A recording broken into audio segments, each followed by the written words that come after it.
판매사인 FRL 코리아의 시정명령과 함께 과징금 1억 5,300만 원을 부과하기로 결정했다고 밝혔습니다. 다음 달부터 취약계층 등을 대상으로 파산 선고와 동시에 파산 절차를 끝내고 면책하는 신속 면책 제도가 시행됩니다. 서울회생법원은 취약계층의 경제활동 복귀 지원을 위해 신용회복위원회와 연계해 다음 달 1일부터 제도를 시행한다고 밝혔습니다. 대상은 신뢰회복위를 통해서 개인 파산과 면책을 신청한 기초생활보장수급자와 70세 이상 고령자 그리고 중증 장애인 등입니다. 오늘은 전국에 구름이 많이 낀 가운데 강원 영동 지방은 차차 흐려져 늦은 오후부터 가끔 비가 내리겠습니다. 영동 지방의 비는 모레까지 계속되겠습니다. 밤부터는 강원 산지에 짙은 안개가 낄 것으로 보여 교통안전에 주의가 필요합니다. 서울의 현재 기온 17.4도, 습도 50%입니다. 지금까지 성세정입니다. KBS.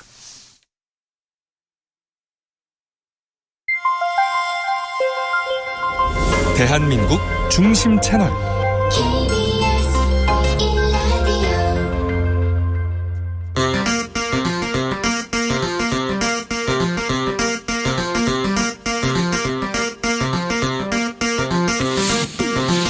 주진우 라이브.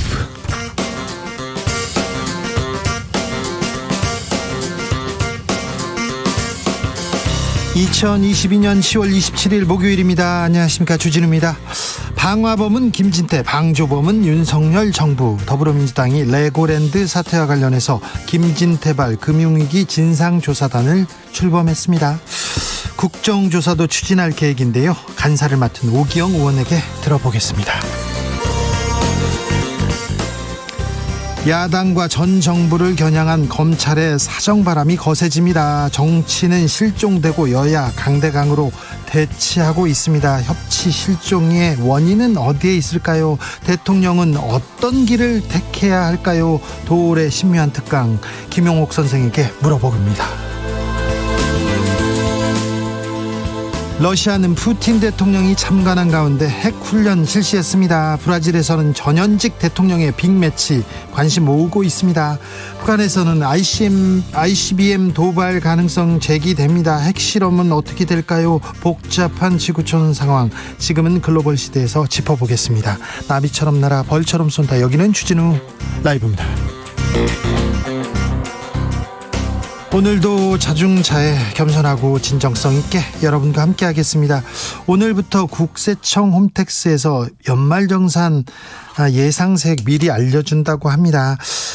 작년에 연말정산을 통해서 세금을 돌려받은 직장인은 1345만 명, 1345만 명은 세금을 돌려받았고요. 63만여 명은 오히려 세금을 좀 토해냈다고 얘기합니다. 네.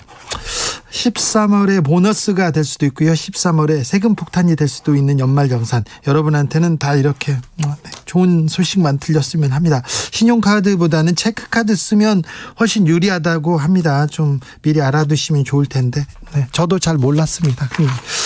저는 이 연말정산 이런 걸 잘 못해가지고요, 항상 혼났습니다. 네. 뜻밖의 보너스가 생긴다면 어디에 쓰시겠습니까? 뭐 사고 싶어요. 저는 여행 갈래요. 저는 맛있는 거 사 먹어야지. 막 이런 분들이 있는데, 만약에 뜻밖의 보너스가 생긴다면 뭘 하고 싶은지, 뭘 하면 되는지 알려주십시오. 샵 9730, 짧은 문자 50원, 긴 문자는 100원입니다. 콩으로 보내시면 무료입니다. 저한테는 생길 리가 없는데 보너스 얘기만 해도 좋다. 기분 좋아라. 그럼 주진우 라이브 시작하겠습니다.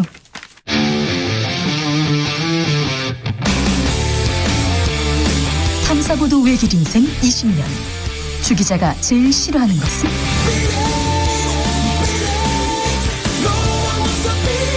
이 세상에서 비리와 부리가 사라지는 그날까지, 오늘도 흔들림 없이 주진우 라이브와 함께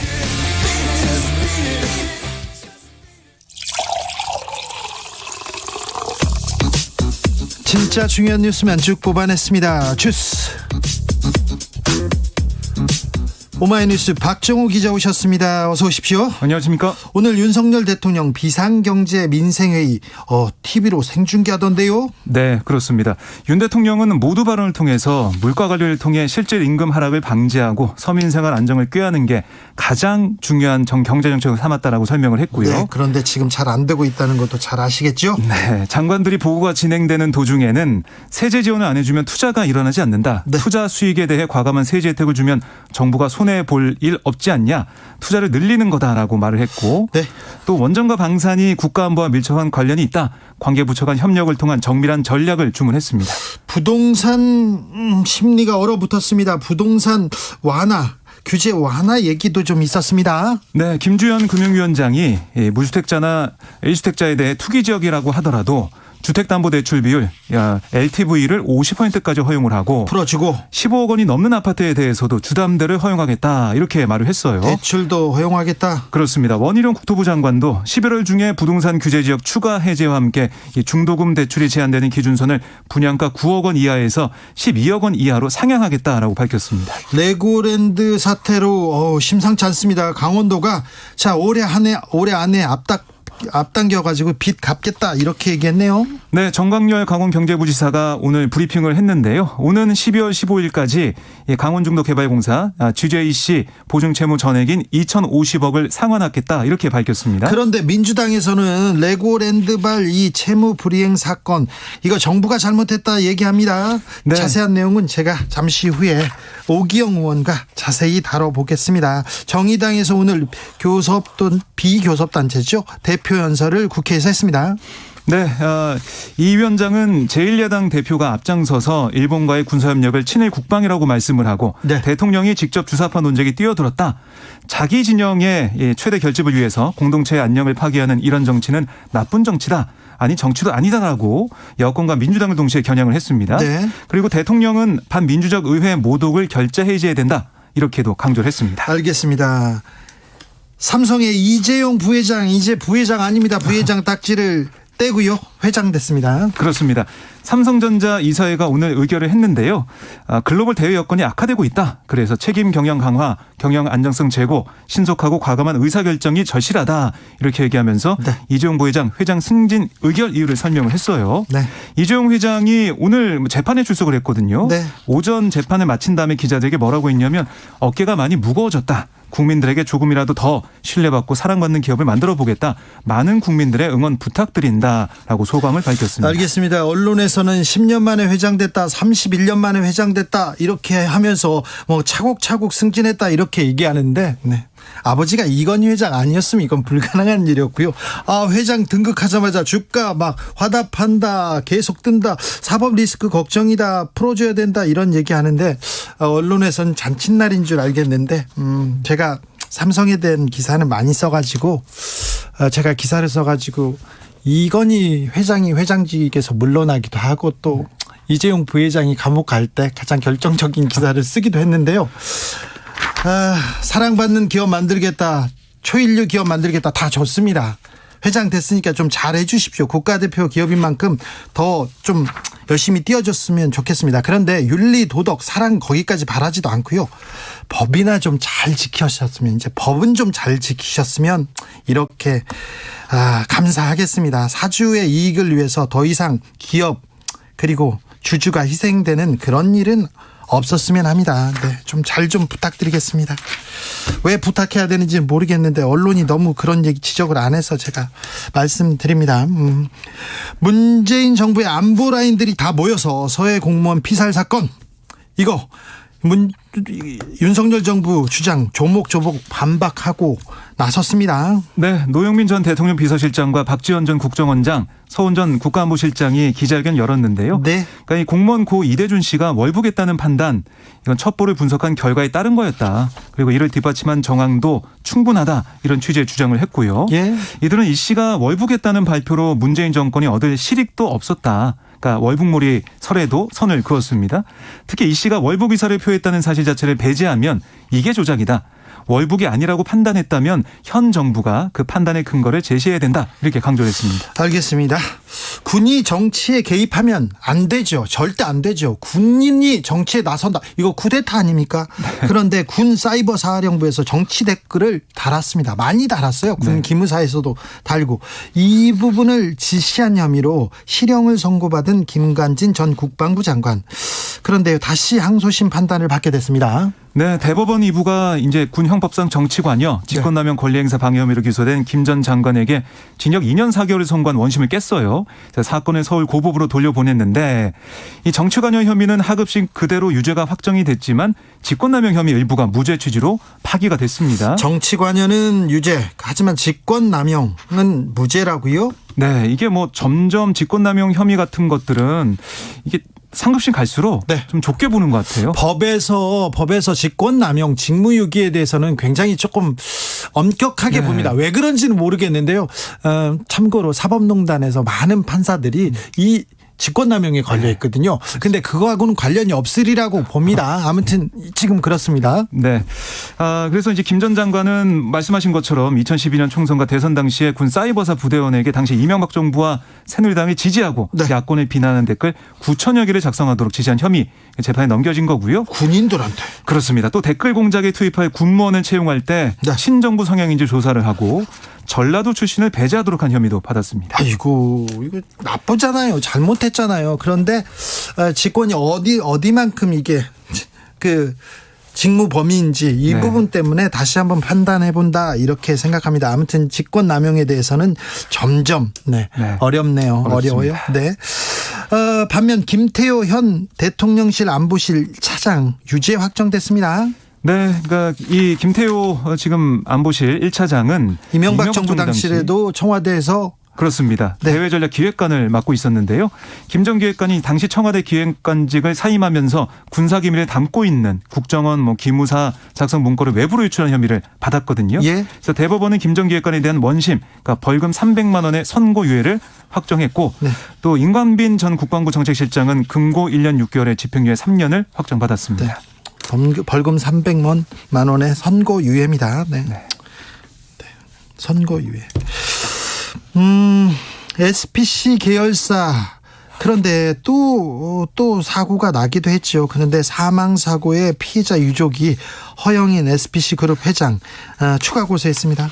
네, 유족 측은 SPL 법인과 강동석 SPL 대표이사 등을 중대재해법, 산업안전보건법 위반 혐의로 고소를 했는데 허영인 회장을 중대재해법 위반 혐의로 추가 고소를 한 거예요. 유족 측의 주장은 허 회장이 SPC 그룹 내에서 실질적이고 절대적인 권한을 행사하고 SPC의 의사결정 구조에 막강한 영향을 미치고 안전보건에 관해서도 최종 의사결정권을 가지고 있다라고 얘기하면서 고용노동부 경기지청에 허 회장에 대한 고소장을 접수를 했습니다. 네, 국민대가 김건희 여사의 논문 관련해서 박사학위 논문 관련해서 법원의 명령을 거부했다고요? 네, 이게 최종적으로 거부를 한 건데요. 서울 남부지법 오늘 국민대 동문 비대위가 국민대를 상대로 제기한 손해배상 소송 3차 변론기를 진행했는데 학교 측은 이 동문 비대위 측의 손배소 청구 원인이 불분명하다 이런 이유로 연구윤리위원회 예비조사위 회의록 등에 대해 제출할 수 없다라고 밝혔습니다. 그래서 법원은 문서 제출 명령에도 학교 측이 제출하지 않았다라고 판단하고 이걸 변론 기록에 남기기로 했다 이렇게 말을 했는데요. 그래서 동문 비대위 측은 이번 사안과 관련해서 실제 박사학위 취득자가 직장에서 겪은 피해 그러니까 손해배상을 왜 해야 되는지 이런 것들을 구체화한 자료를 제출하겠다 이렇게 밝혔습니다. 계곡 살인 사건 기억하시죠? 기소된 이은혜가 검찰 구형대로 무기징역 선고받았습니다. 네, 앞서 검찰은 지난달 30일 열린 이 결심 공판에서 사고사를 위장해 완전 범죄를 계획한 피고인들 거액의 생명보험금을 노린 한탕주에 빠져서 피해자를 살해했다라고 이 씨와 이 공범 조현수에게 무기징역 구형한 바 있는데 법원의 판단은 이 씨에게는 무기징역을 선고했지만 공범 조 씨에게는 징역 30년을 선고를 했습니다. 직접 살인은 아니지만 간접 살인. 그렇습니다. 자기 살인 이 부분. 그러니까 빠진 피해자를 구조하지 않았다 일부러 이렇게 해서 부작위 살인 판단했습니다. 코로나 확진자 계속 늘고 있어요. 걱정입니다. 네, 지금 일주일 전보다 10,000명 가까이 늘면서 반등세를 이어가고 있는데요. 오늘 영시 기준 코로나19 확진자 34,987명 늘었습니다. 어제 비교해보면 3만 명대 내려왔지만 계속 늘고 있어서요. 다음 달 7차 유행 가능성 높게 지금 보고 있습니다. 각별히 조심하셔야 됩니다. 오마이뉴스 박정우 기자 감사합니다. 고맙습니다. 뜻밖의 보너스가 생긴다면 네, 너무 좋지요. 감사하지요. 얘기했는데 1403님 저는요 헬스장 등록해서 내년에 꼭 운동을 해보렵니다. 이렇게 했는데 아니 네. 운동도 좋은데 운동 가면 또 헬스 선생님한테 혼나고 네, 힘든 일인데 네, 아무튼 훌륭하십니다. 8296님 정치 발전을 위해서 과감하게 정치 후원금으로 내겠습니다. 이렇게 얘기하는데 네. 뭐 좋은 훌륭하신 생각입니다. 네. 좀 상황을 보고 좋은 정치인한테 줘야 됩니다. 네. 좋은 정치인한테 줘야 돼요. 1404님 저는 와이프 다 줘가지고 예쁨 받을래요. 아이고 현명하십니다. 훌륭하십니다.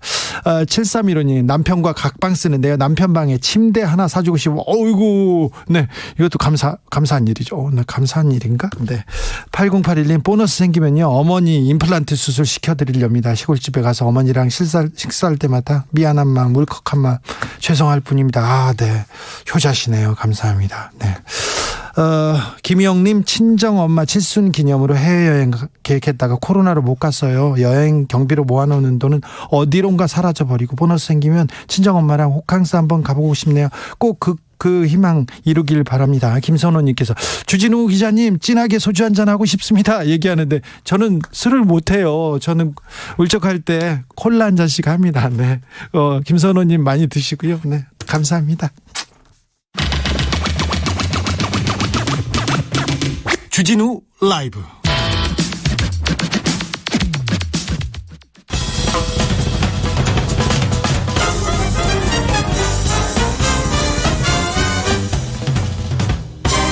훅 인터뷰. 모두를 향한 모두의 궁금증 훅 인터뷰. 김진태 강원도지사의 채무 보증 불이행 선언. 여기에서 촉발된 레고랜드 사태가 계속 이어집니다. 불안감 커지는데요. 민주당에서는 김진태발 금융위기다 이렇게 규정하고 진상조사단을 출범시켰습니다. 진상조사단 간사를 맡은 더불어민주당 오기영 의원 안녕하세요. 안녕하십니까. 네. 레고랜드 사태 후폭풍 큽니다. 지금 현재 상황 어떻게 보고 계십니까? 이 산 자체가 저는 이렇게 봅니다. 이게 산에 낙엽들이 탁 쌓여가지고 바짝 말라있는데 담배꽁초는 훅 해가지고 산을 날려먹었다 이렇게 보는데 네. 그 시장에 미치는 파장이 워낙 커서 네. 이 상황을 그냥 예의주시하면서 잘 일정 정도의 급한 불을 좀 끄기를 좀 기대하고 있습니다. 산을 날려버렸다 이렇게 얘기했는데 어제 성일종 국민의힘 정책위 의장이 정부가 50조 플러스 알파 이렇게 발표해서 시장 안정시켰다. 잘 관리되고 있다. 이렇게 얘기하시던데요.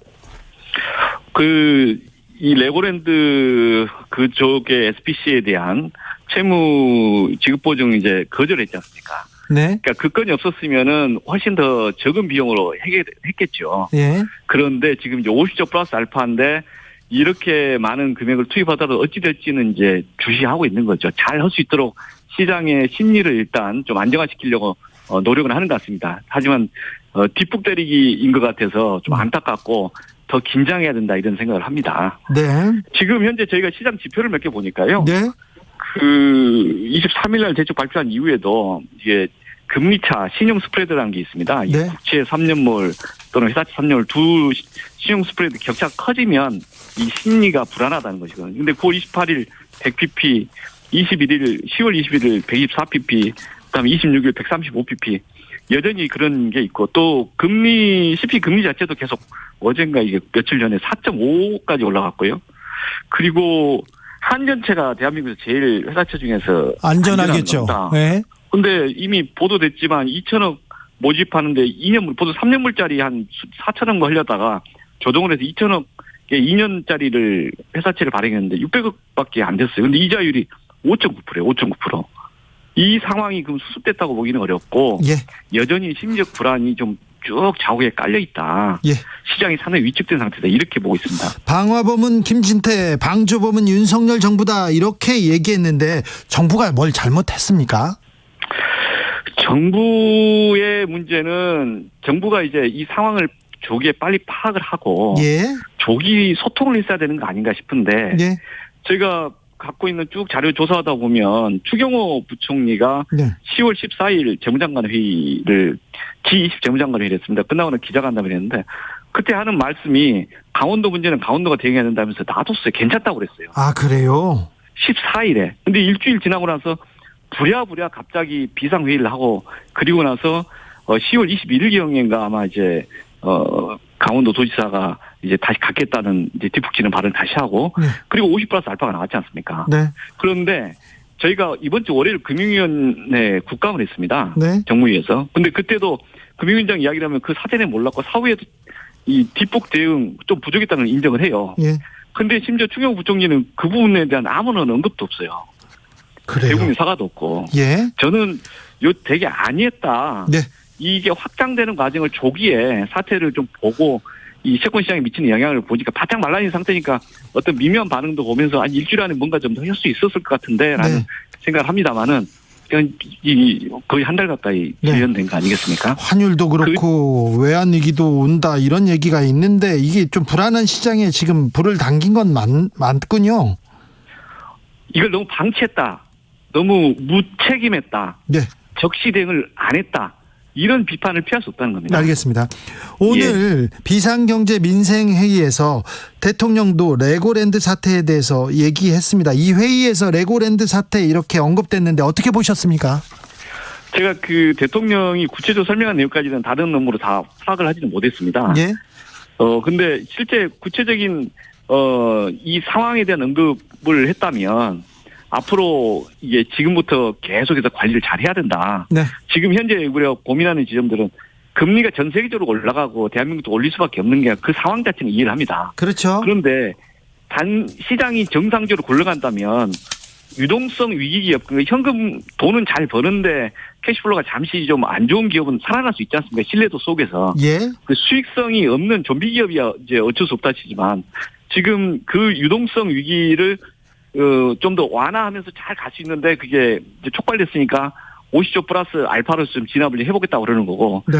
서로가 그런 심리적 안정감을 유지하기 위한 노력을 더 해야 되겠죠. 네. 아직은 지금 상황으로 낙관하기에는 좀 이르다. 또는 오히려 더 금리가 더 올라갈 수도 있기 때문에 계속 주시하고 있다. 예. 이렇게 보고 있습니다. 김진태발 금융위기 진상조사단 민주당에서는 꾸리고 출범했습니다. 김종민 의원 단장으로 해서요. 오늘 회의도 했다고 하는데 어떤 이야기 오갔습니까? 저희가 강원도에서 벌어진 사태 자체가 왜 이렇게 있었는가에 대한 원인이나 예. 그 경위 구성 조사를 좀 해보자. 예. 두 번째는 이게 중앙정부에서 지금 약간 이 사건을 무마하거나 뭉개는 경향이 있는데 네. 그 중앙정부 기재부나 금융위 또는 이제 관련 부처에서 얼마나 긴밀하게 소통하고 이후에 이런 사태가 재발되면 안 되기 때문에 네. 그 점에서 파악은 확실히 해서 좀 정돈을 할 필요가 있다. 이런 논의를 좀 했습니다. 그래서 조만간 기자간담회도 하고 강원도도 한번 갈 생각입니다. 그렇죠. 상황을 파악해서 다시 이런 일이 있으면 안 되죠. 그런데요, 여당에서는 최문순 전 강원지사가 이거 잘못해놓은 거다 이렇게 얘기하는데 이 부분은 어떻게 생각하세요?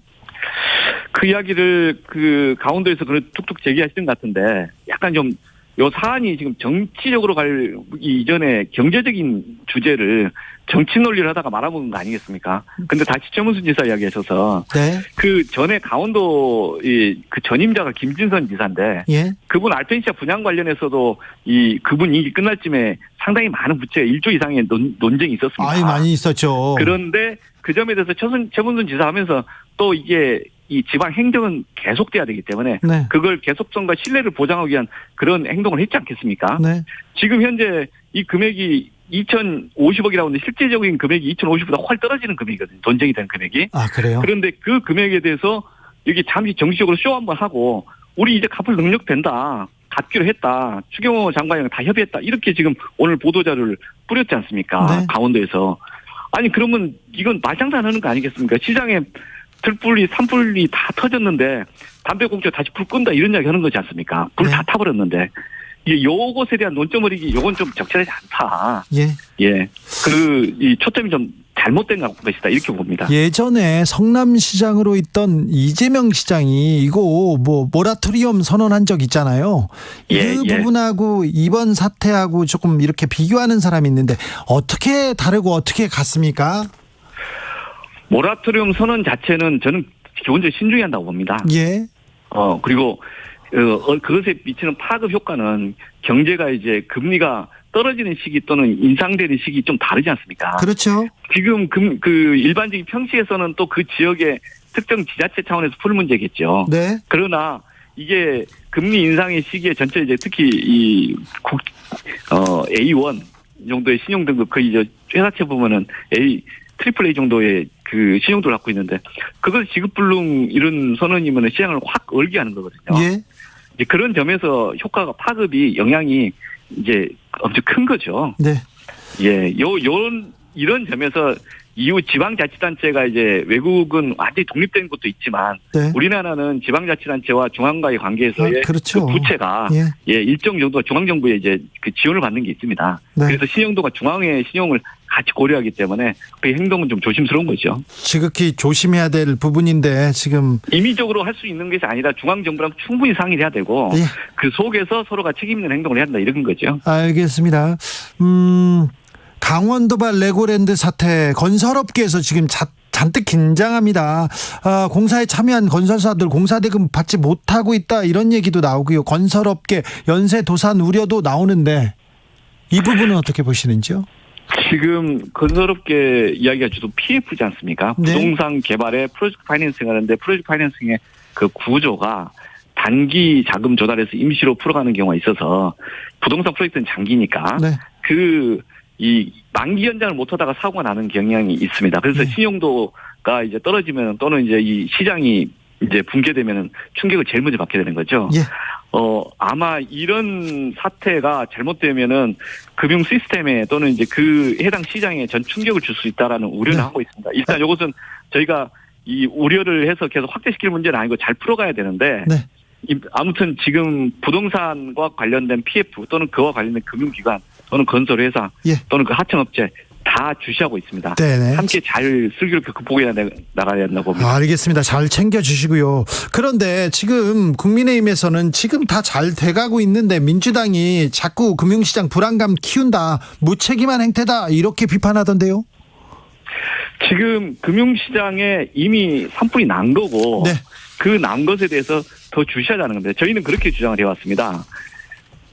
지금 올해 금리 인상하는 과정에 대해서 미국도 좀 헛지급 인상한 그런 게 있습니다. 작년에 금융위원장이랑 금융감독원장이 새로 취임할 때 여름에 퍼펙트 스톰을 예고를 했었습니다. 예. 올해는 테이퍼링하고 내년에는 금리 인상을 할 가능성이 크다. 미국의 행동이. 네. 그럼에도 불구하고 퍼펙트 스톰 가능성이 있다. 우리나라의 여러 가지 리스크에 대한 고민을 해보자라고 했는데 올해는 우크라이나 전쟁 중에 생각보다 빨리 금리 인상을 하고 우리나라는 또 어쩔 수 없이 따라가는 게 있지 않습니까? 네. 그러면 이 금융 또는 경제를 하는 그 팀이 바짝 긴장을 해야 되거든요. 네.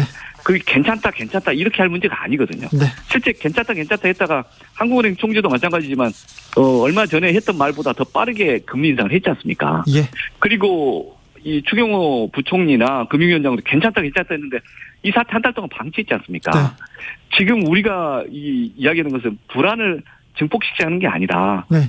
세계적으로 지금 경제가 생각보다 그냥 애널리스트들 이야기나 여러 가지 하는 것보다 실물에서 느끼는 게 더 빠르게 변하는 것 같다라는 우려가 있다. 그 우려가 다양한 형태로서 나타나고 있는데 네. 그 점에 같이 대응할 준비가 돼야 된다. 이것을 알겠습니다. 막연히 낙관하고 그냥 방치하다가 이번 한 달 동안 손 놓은 거 아닙니까? 알겠습니다. 거기서 한 반성 속에 이게 다음 지금 내년 말까지도 여러 가지 긴장을 더 해야 되는데 긴장 더 해야 된다는 걸 더 촉구하는 겁니다. 알겠습니다. 네. 조경수님께서 정말 진퇴양난입니다. 진퇴양난. 강원도민들은 무슨 죄입니까? 얘기하는데 진상조사단이 저 강원도도 가고 김진태 지사도 만나겠죠?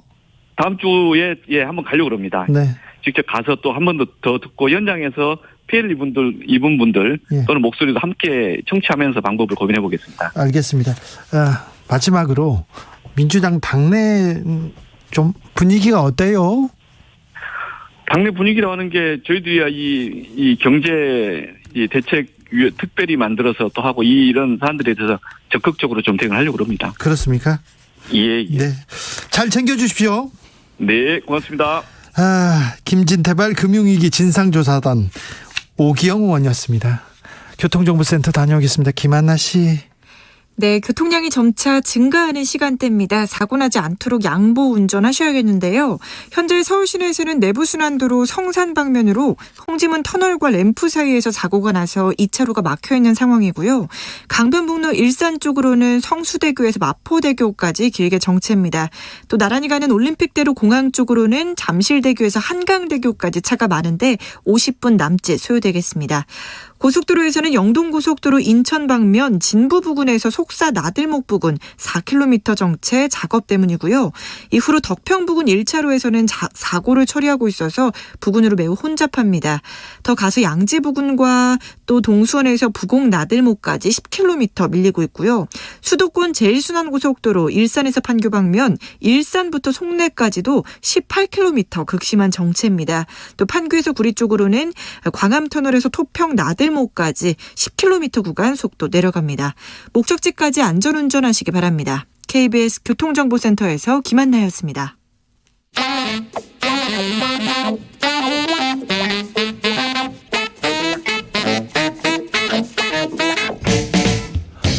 세계는 넓고 이슈는 많다. 우리의 시야를 국제적으로 넓혀보겠습니다. 국내 뉴스, 국제 이슈 다 덤벼라. 지금은 글로벌 시대. 국제적 토크의 세계로 들어가 봅니다. 군사 외교 안보 전문가 김종대 전 의원. 안녕하십니까. 세계적인 평론 스타일 임상훈 인문결 연구소장. 안녕하십니까. 네, 잘 지내셨죠? 네. 러시아에서 푸틴 대통령이 참관한 가운데 핵실험을 했다고, 핵 훈련을 했다고 하는데 네. 이거 어떻게 봐야 됩니까? 좀 핵 얘기만 나오면 무섭습니다. 그러죠. 이게 뭐 오비락 같은 일인데요. 사실은 매년 했던 훈련입니다. 그래요? 예, 미국에도 통보를 했고요. 예. 근데 지금 우크라이나 상황에서 핵전쟁 위협이 고조된 가운데서 한 거기 때문에 그러니까요. 그래서 위험해 보이는 거거든요. 그리고 이번 훈련에서는 러시아가 갖고 있는 실전에 사용 가능한 핵무기가 실제 나왔다는 겁니다. 아이고. 예, 이제 그 이스칸데르 미사일 같은 경우. 네. 예, 요거는 이제 전술핵을 발사할 경우에 탑재되는 운반체로서 아주 유력한 거죠. 그래서 이런 미사일이 최근에 북한에서도 많이 발사됐고 우크라이나에서도 자주 선보이고 있다는 거 위협적이고요. 그 다음에 극초음속 미사일이 나왔습니다. 이게 음속의 이제 5배 이상 발사하면 5배 이상으로 날아가는 극초음속 미사일, 또 킨잘 순항 미사일, 이런 게 다 전술핵 미사일 발사가 가능한 미사일이고, 특히 그 순항 미사일이나 극초음속 미사일은 요격이 불가능하거든요. 그런 점에서 굉장히 위협적인 훈련이죠. 미사일 엄청 비싸죠, 한 대. 미사일 뭐 수백억 되죠. 한 방에요. 예. 네. 전쟁으로 또 경제도 안 좋을 텐데 자꾸 이런 데다 돈을 쓰고 있습니다. 그런데 진짜 핵 무기를 사용하거나 이렇게 좀 그런 결정을 하지 않겠죠? 지금 푸틴을 우리가 바라볼 때 가장 위협적인 건 뭐냐면 항상 서방에서 봤던 합리적인 계산을 초월했다는 것이죠. 그러니까요. 우크라이나 전쟁 대부분 안 날 줄 알았거든요. 네. 근데 서방이 예상했던 그 어떤 게임의 룰, 그 일반적인 어떤 레드라인을 푸틴이 수시로 넘나들었다는 겁니다. 이런 점에서 항상 서방을 놀라게 하는 비합리적이고 충동적이고 모험적인 어떤 행동이 나올 수 있는 그러한 충분한 개연성이 있다. 네. 이런 점과 전술핵을 손에 쥐고 있다. 이 두 가지가 이제 위협적인 겁니다. 그런 점에서는 섣불리 예단하는 것보다는 어떻게든 핵전쟁이 발발하지 않도록 갖고 있는 핵을 못 쓰게 만들도록 최선을 다해 위기 관리를 해야 될 상황이다. 네. 그렇게 접근하는 게 합리적이다.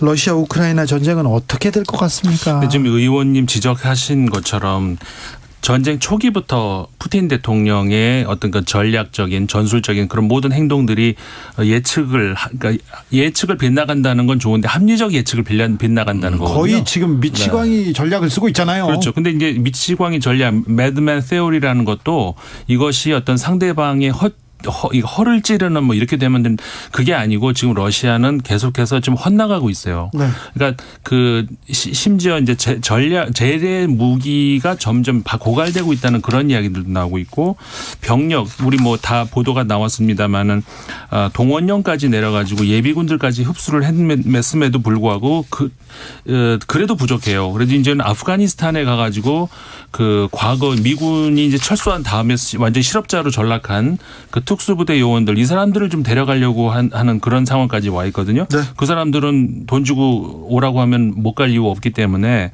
그러니까 그만큼 러시아 입장에서는 지금 어떤 그 서방의 어떤 분석을 피해 나가는 게 아니라 자멸로 가고 있은 그럴 가능성이 높다는 것이죠. 그게 이제 사실 문제가 되는 것이죠. 아니 근데 자멸로 가거나 굉장히 또 전세가 위기에 빠지면 또 그럴 때 극단적인 선택을 하면 어쩌나 이게 걱정이에요. 사실 그 의원님 어떻습니까? 그 20세기에도 핵을 가지고 어떤 그 위험한 순간 이런 것들이 100번이 넘지 않았습니다. 150번 뭐 그러니까 이거 뭐지 잘못된 어떤 뭐 아닌가라고 하는 것이 사실 150번이 넘었다는 이런 그 통계도 있거든요.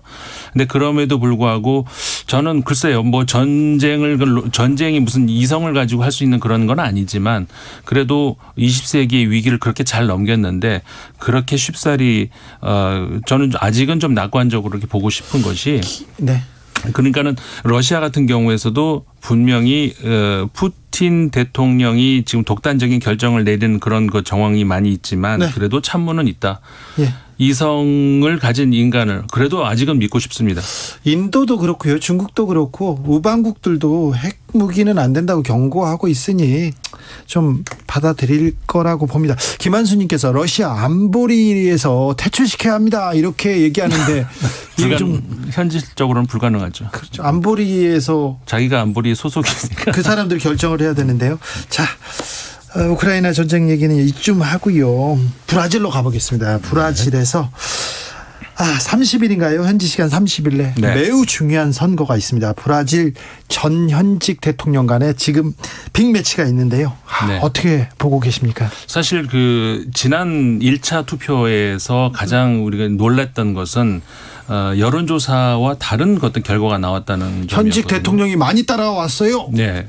그 압도적으로 전직 대통령인 룰라 대통령이 승리할 것이다. 심지어는 50%를 넘을 수도 있다. 뭐 이런 전망까지 나왔는데 네. 뚜껑을 열어보니까 불과 한 5% 포인트 차 정도밖에 차이가 안 났었거든요. 그리고 지금 여론조사는 계속 좁혀지고 있다는 그런 보도도 있어서 좀 어찌 봐야 됩니까? 근데 이제 아직까지 그 당시 1차 투표 때 그 실바 룰라 다 실바 룰라 다 실바 전 대통령이요? 룰라 대통령이 얻었던 표수가 48.5% 정도 되거든요. 네. 근데 거기다가 그리고 보우소나루 대통령이 얻었던 표가 그보다 한 5% 포인트 낮은데 그 나머지 표들이 이제 그 범진보, 범보수가 이제 그 붙을 수 있는 그런 가능성들을 봤을 때 네. 범보수가 보우소나루 대통령 중심으로 모일 가능성이 더 적어요. 네. 그렇기 때문에 사실상 그 48%에다가 조금 더 보태면은 아직까지는 합리적으로 분석을 하면은 그 룰라 대통령의 승리 가능성이 더 높다 이렇게 봐야 됩니다. 네. 룰라 대통령이 이기겠죠. 방금 그 방송 출연 전에 국제전략연구센터 CSIS에서 시뮬레이션한 결과를 봤는데 네. 세 가지 시나리오로 나타나는데 이게 재밌습니다. 첫 번째 시나리오가 룰라가 근소하게 이길 가능성. 네. 둘째 번째 시나리오가 보우소나루 현 대통령이 근소하게 이길 가능성. 그래요? 세 번째 시나리오가 룰라 전 대통령이 엄청나게 많은 차이로 압도적으로 이길 가능성. 이렇게 세 가지 경우의 수를 분석했어요. 네. 보우소나루 대통령이 압도적으로 이길 가능성은 일단 배제돼 있습니다. 네. 일단 그런 점에서는 룰라 전 대통령의 당선에 무게를 두고 있는 건 사실입니다.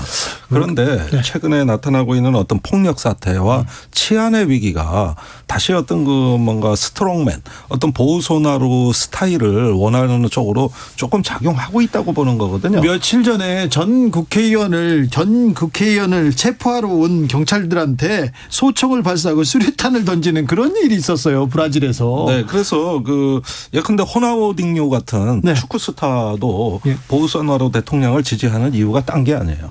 강력한 지도자가 나와 치안 문제를 해결해 줄 수 있다는 것이죠. 그러니까 너무나 많은 살인과 강도, 약탈, 방화 이런 것들을 보다 보니까 마치 옛날에 어떤 독재자가 나와가지고 예, 어떤 폭력배 싹 소탕해 주듯이 뭐 이런 식의 어떤 발행까지도 있습니다. 이런 점에서는 조금 지금의 브라질의 혼란상이 약간의 어떤 투표판을 뒤흔들고 있는 측면도 있습니다. 호나우디뉴 그 축구 선수는요. 축구는 아름다운 축구를 했는데 네. 아우 뭐 생각은 판단은 굉장히 좀 많이 떨어지는. 네. 그 생각 때문에 지금 네. 여자친구하고 예, 뭐 사이가 안 좋아졌어요. 여자친구는 항상 문제가 있었어요. 그분이. 네. 제가 한국에 왔을 때 FC 바르셀로나에서 한국에 왔는데 예. 인터뷰를 하기로 했는데 늦게 오는 거예요.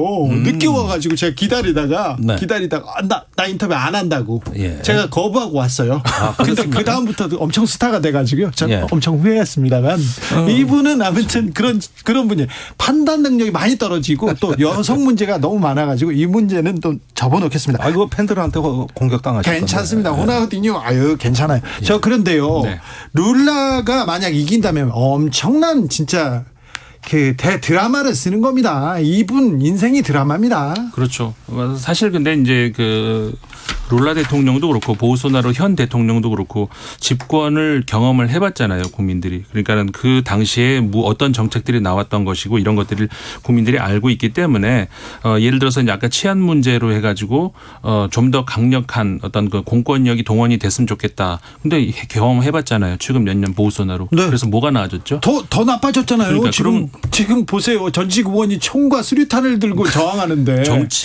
정치인이 총을 쏘고 수류탄을 던지냐고 이게 그러면 그 공권력이 더 확보된 그런 국가에서 볼 수 있는 그런 건가요? 그게 아니죠. 국민의 안전인가요? 그러니까 이미 경험을 해봤다. 예. 그 룰라 대통령의 그 집권을 하던 당시에 브라질의 그 국민 소득이 얼마큼 올라갔는지, 네. 그다음에 그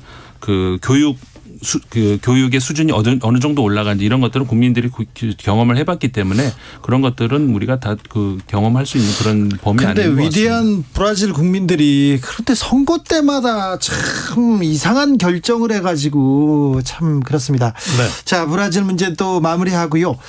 모르는 게 없는 김종대 의원한테 제가 뭐 물어보겠습니다. 예. 자, 후진타오 전 중국 국가주석. 네. 의문의 퇴장. 이거 끌려나간 겁니까? 자기가 그냥 기분 나빠서 나간 겁니까? 뭡니까 이거? 그러니까 이게 어떤 시진핑 시대의 가장 극적인 장면 같아 보여요. 그러니까요. 이걸 어떻게 봐야 될까요? 그러니까 어떤 그 개인 숭배, 1인 숭배 체제가 강화될 때는 분명히 그 희생자들이 따르게 마련입니다. 과거에 우리 김정은 그 시대가 열릴 때 무슨 일을 봤습니까? 허구한 날 1, 2년 그냥 숙청 내지는 유혈, 총살. 예, 대표적으로 장성택 사건 같은 경우도 보지 않았습니까? 판박을 그대로 또 보는 것 같아요. 예, 그래서 장성택 끌려가는 모습. 회의 중간에 체포돼 나갔단 말이에요. 네. 그리고 얼마 있다가 비극적인 소식을 들었는데 제가 들은 북한 뉴스 중에 가장 지금까지도 충격적인 사건. 그렇죠. 그 회의 중에 끌려 나가는 모습이 오버랩 되네요. 예, 그래서 이게 이제 중국이 좌편향으로 가는 하나의 어떤 극적인 장면 같아 보입니다.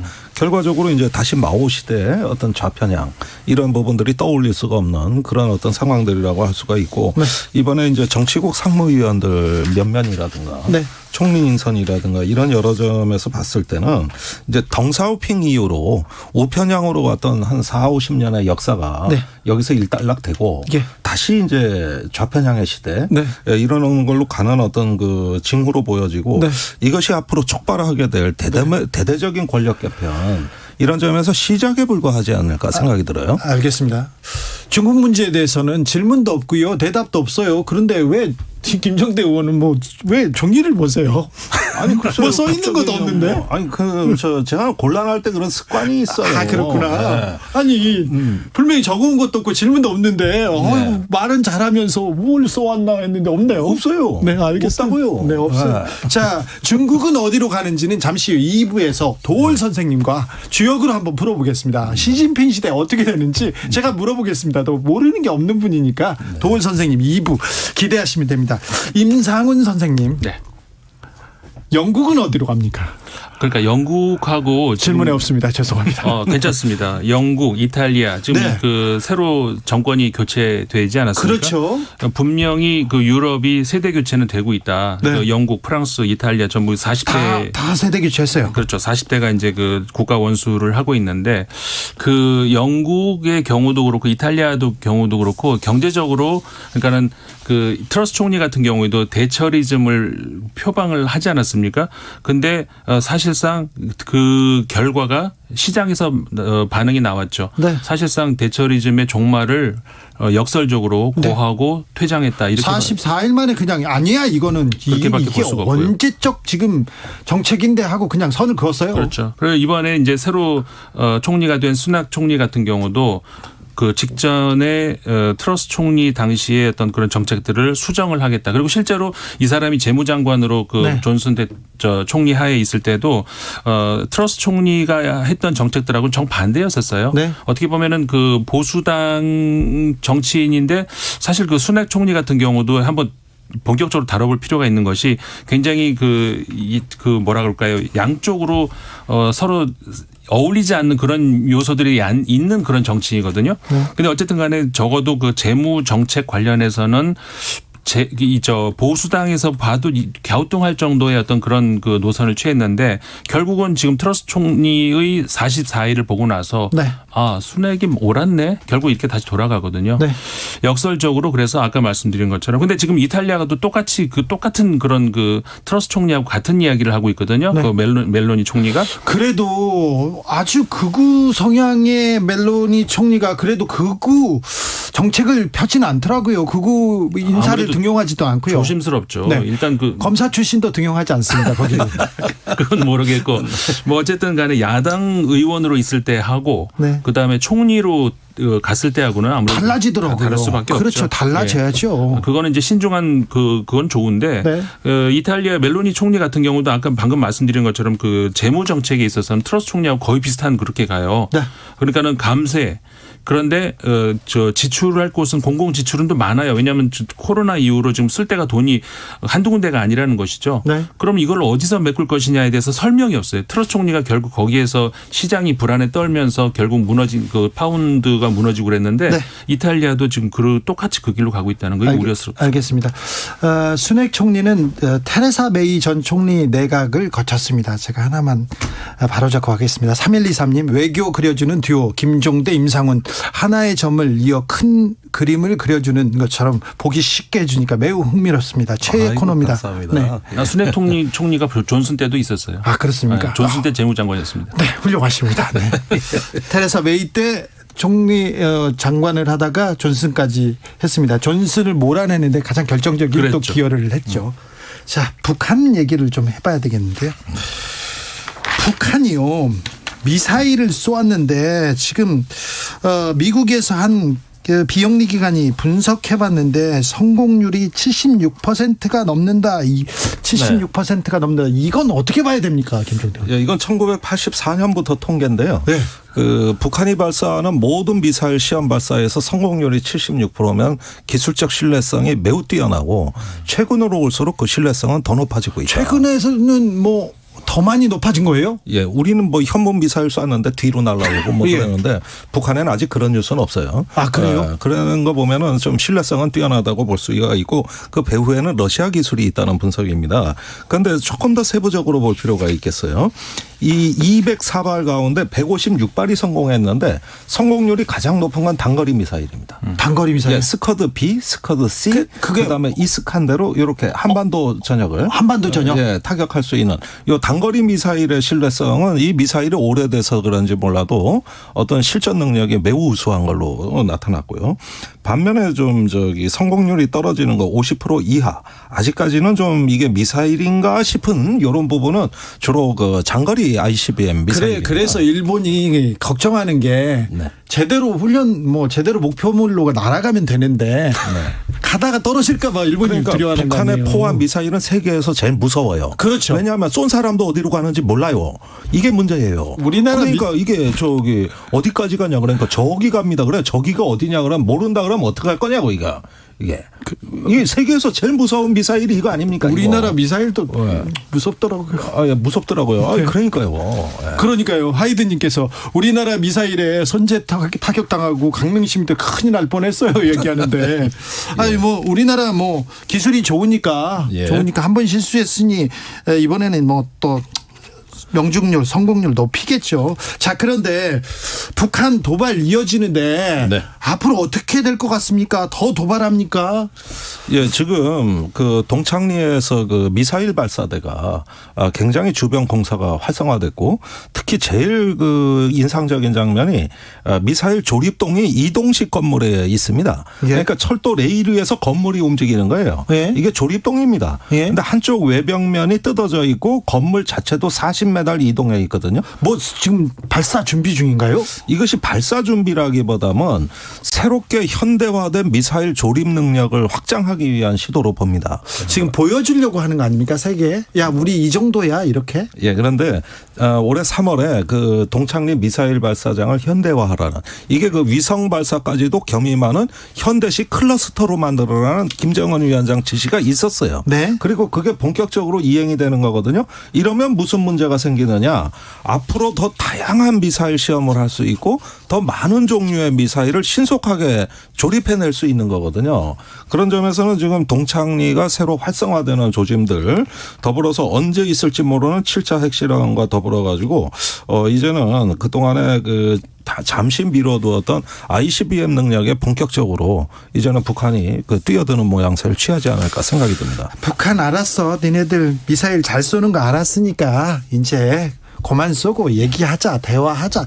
이쯤 좀 대화를 지금 원하는 몸부림의 지금 총성 아닙니까? 미사일 발사가. 뭐 그런 해석도 있습니다만은 미국이 연일 대화를 제안하고 있죠. 예. 북한에 대해서 계속 외교적 해결을 하겠다고 하고 있고요. 그런데도 아직까지 요지부동이면서 이제 핵무력 정책법 이후로 어떤 핵을 앞세운 어떤 성군 정치의 부활이랄까 이런 조짐들은 이 우크라이나 전쟁과 맞물려서 계속 갈 것 같다. 그래요? 예, 그런 점에서 당분간 단기적으로는 좀 비관적입니다. 근데 핵실험을 하면요. 만약에 준비도 다 됐다는데 핵실험을 하면 더 얼어붙을 거 아닙니까? 네, 이번 핵실험이 되면 아마 미국이 전례 없이 많은 전략 자산을 한반도에 투입하겠다고 공언하고 있고요. 또 미국이 이제 가지고 있는 다른 어떤 억지 수단들도 좀 선보이지 않을까 하는 예상도 조심스럽게 나오고 있어요. 이런 점에서는 상당히 한반도에서 어떤 군사적 긴장이 전례 없이 고조될 가능성도 대비해야 될 것 같습니다. 그럼 어떻게 해야 돼요? 미국의 11월 8일 날 이제 중간 선거가 있지 않습니까? 네.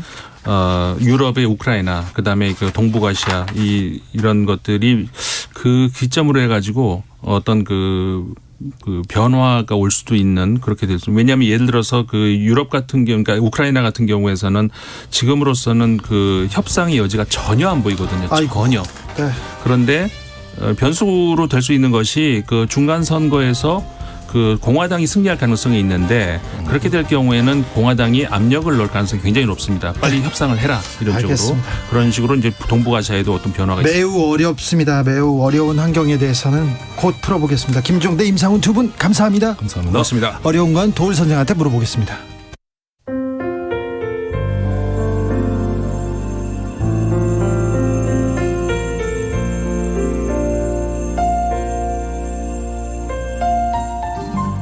KBS 라디오 연중기획 희망충전 대한민국 505번째 이야기. 안녕하세요. 아나운서 이현주입니다. 동수는 지금까지 제가 만난 아이들 중에서 치료 의지가 제일 강한 아이입니다. 8살인 동수의 치료를 담당하고 있는 주치의 선생님 말씀입니다. 생후 5개월에 백혈병 진단을 받은 동수는 골수 이식을 받았지만 후유증으로 보행장애가 생겼습니다. 불과 2년 전까지만 해도 혼자서 걷는 건 상상할 수 없었는데요. 꾸준히 치료를 거듭한 결과 목발을 짚고 걸을 수 있게 됐습니다. 부모님은 동수의 굳센 의지만큼 더 좋은 치료를 받게 해주고 싶은데요. 경제적인 상황이 따라주지 않아서 마음이 아픕니다. 3살 터울의 형과 자유롭게 뛰어놀고 싶은 동수의 꿈이 머지않아 꼭 이루어질 수 있도록 여러분이 사랑을 전해주세요. 여러분의 따뜻한 손길이 희망의 빛이 됩니다.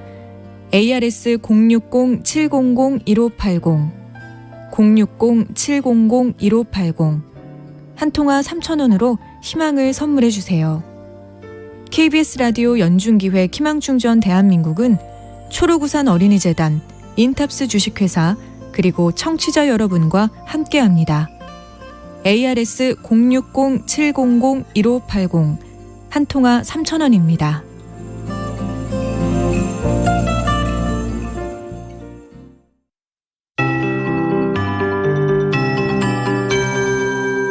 KBS 58분 날씨.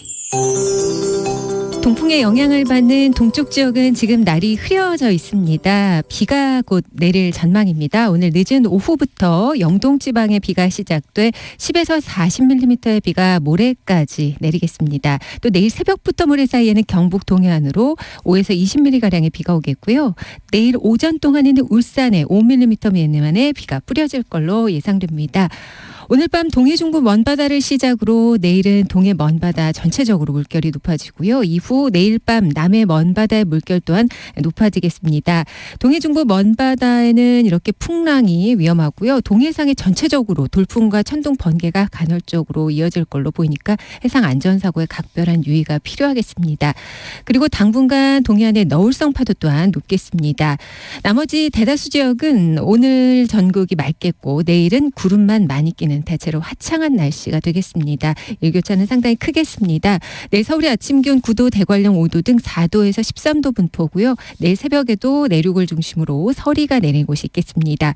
낮 기온은 서울 19도, 전주 21도 등 15도에서 22도로 대체로 평년보다 높거나 비슷한 기온 분포되겠습니다. 내일 새벽에 짙은 안개 끼는 곳이 많겠습니다. 지금 서울의 기온은 18도, 습도는 51%입니다. 강혜종입니다.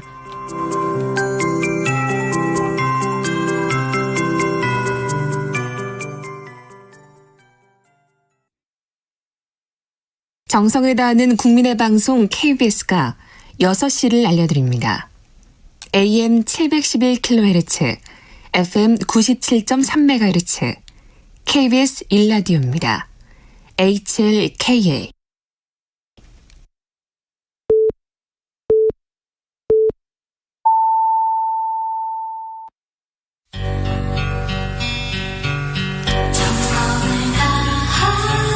정성을 다하는 국민의 방송 KBS 주진우 라이브. 그냥 그렇다고요. 이 시각 라디오 정보센터 뉴스입니다. 정부는 오늘 제11차 비상경제 민생회의를 열고 경제 활성화 방안을 발표했습니다. 무주택자와 1주택자의 규제지역 내 주택담보대출 비율을 50%로 완화하고 15억 초과 아파트에도 주택담보대출을 허용하기로 했습니다. 또 반도체 분야에는 1조 원 이상의 재정이 지원되고 중소벤처기업에는 50조 원의 유동성이 공급되며 벤처 투자에는 세제 지원이 신설됩니다. 이른바 계곡살인 사건으로 기소된 이은혜와 조연수에게 1심 법원이 중형을 선고했습니다. 인천지방법원은 살인 혐의 등으로 구속 기소된 이은혜에게 무기징역, 공범 조연수에게 징역 30년을 각각 선고했습니다. 8촌 이내 혈족 사이 혼인을 금지하는 현행 민법 조항은 합헌이지만 이를 위반했을 경우 혼인을 무효로 하는 민법 조항은 헌법 불합치라는 헌법재판소의 판단이 나왔습니다. 제조업 현장 등에서의 인력난 해소를 위해 정부가 내년 고용허가제 외국인 근로자를 역대 최대 규모인 11만 명 도입하기로 했습니다. 고용노동부는 2004년 고용허가제가 도입된 이후 가장 큰 규모라며 산업 현장의 심각한 구인난에 대응하기 위한 것이라고 설명했습니다. 삼성전자는 오늘 오전 이사회를 열고 이재용 부회장의 회장 승진을 의결했습니다. 2012년 부회장 승진 후 10년 만입니다. 지금까지 라디오 정보센터 조진주였습니다.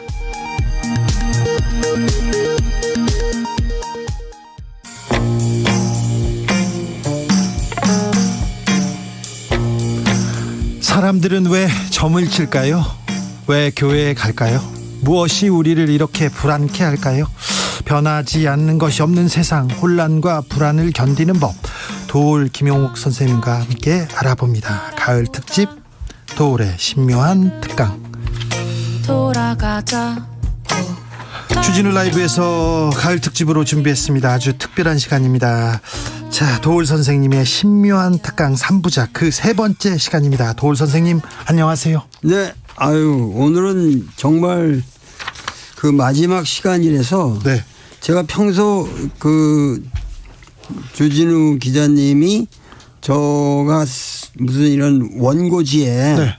쓴 거 아무거나 하나 좀 선물로 주셨으면 좋겠다고. 네. 선생님 집에 가지 않습니까? 그러면 원고지에 이렇게 볼펜으로 펜으로 이렇게 꼭꼭 눌렀었는데 그게 너무 이게 좀 그 갖고 싶어가지고요. 선생님 저거 하나 주십시오.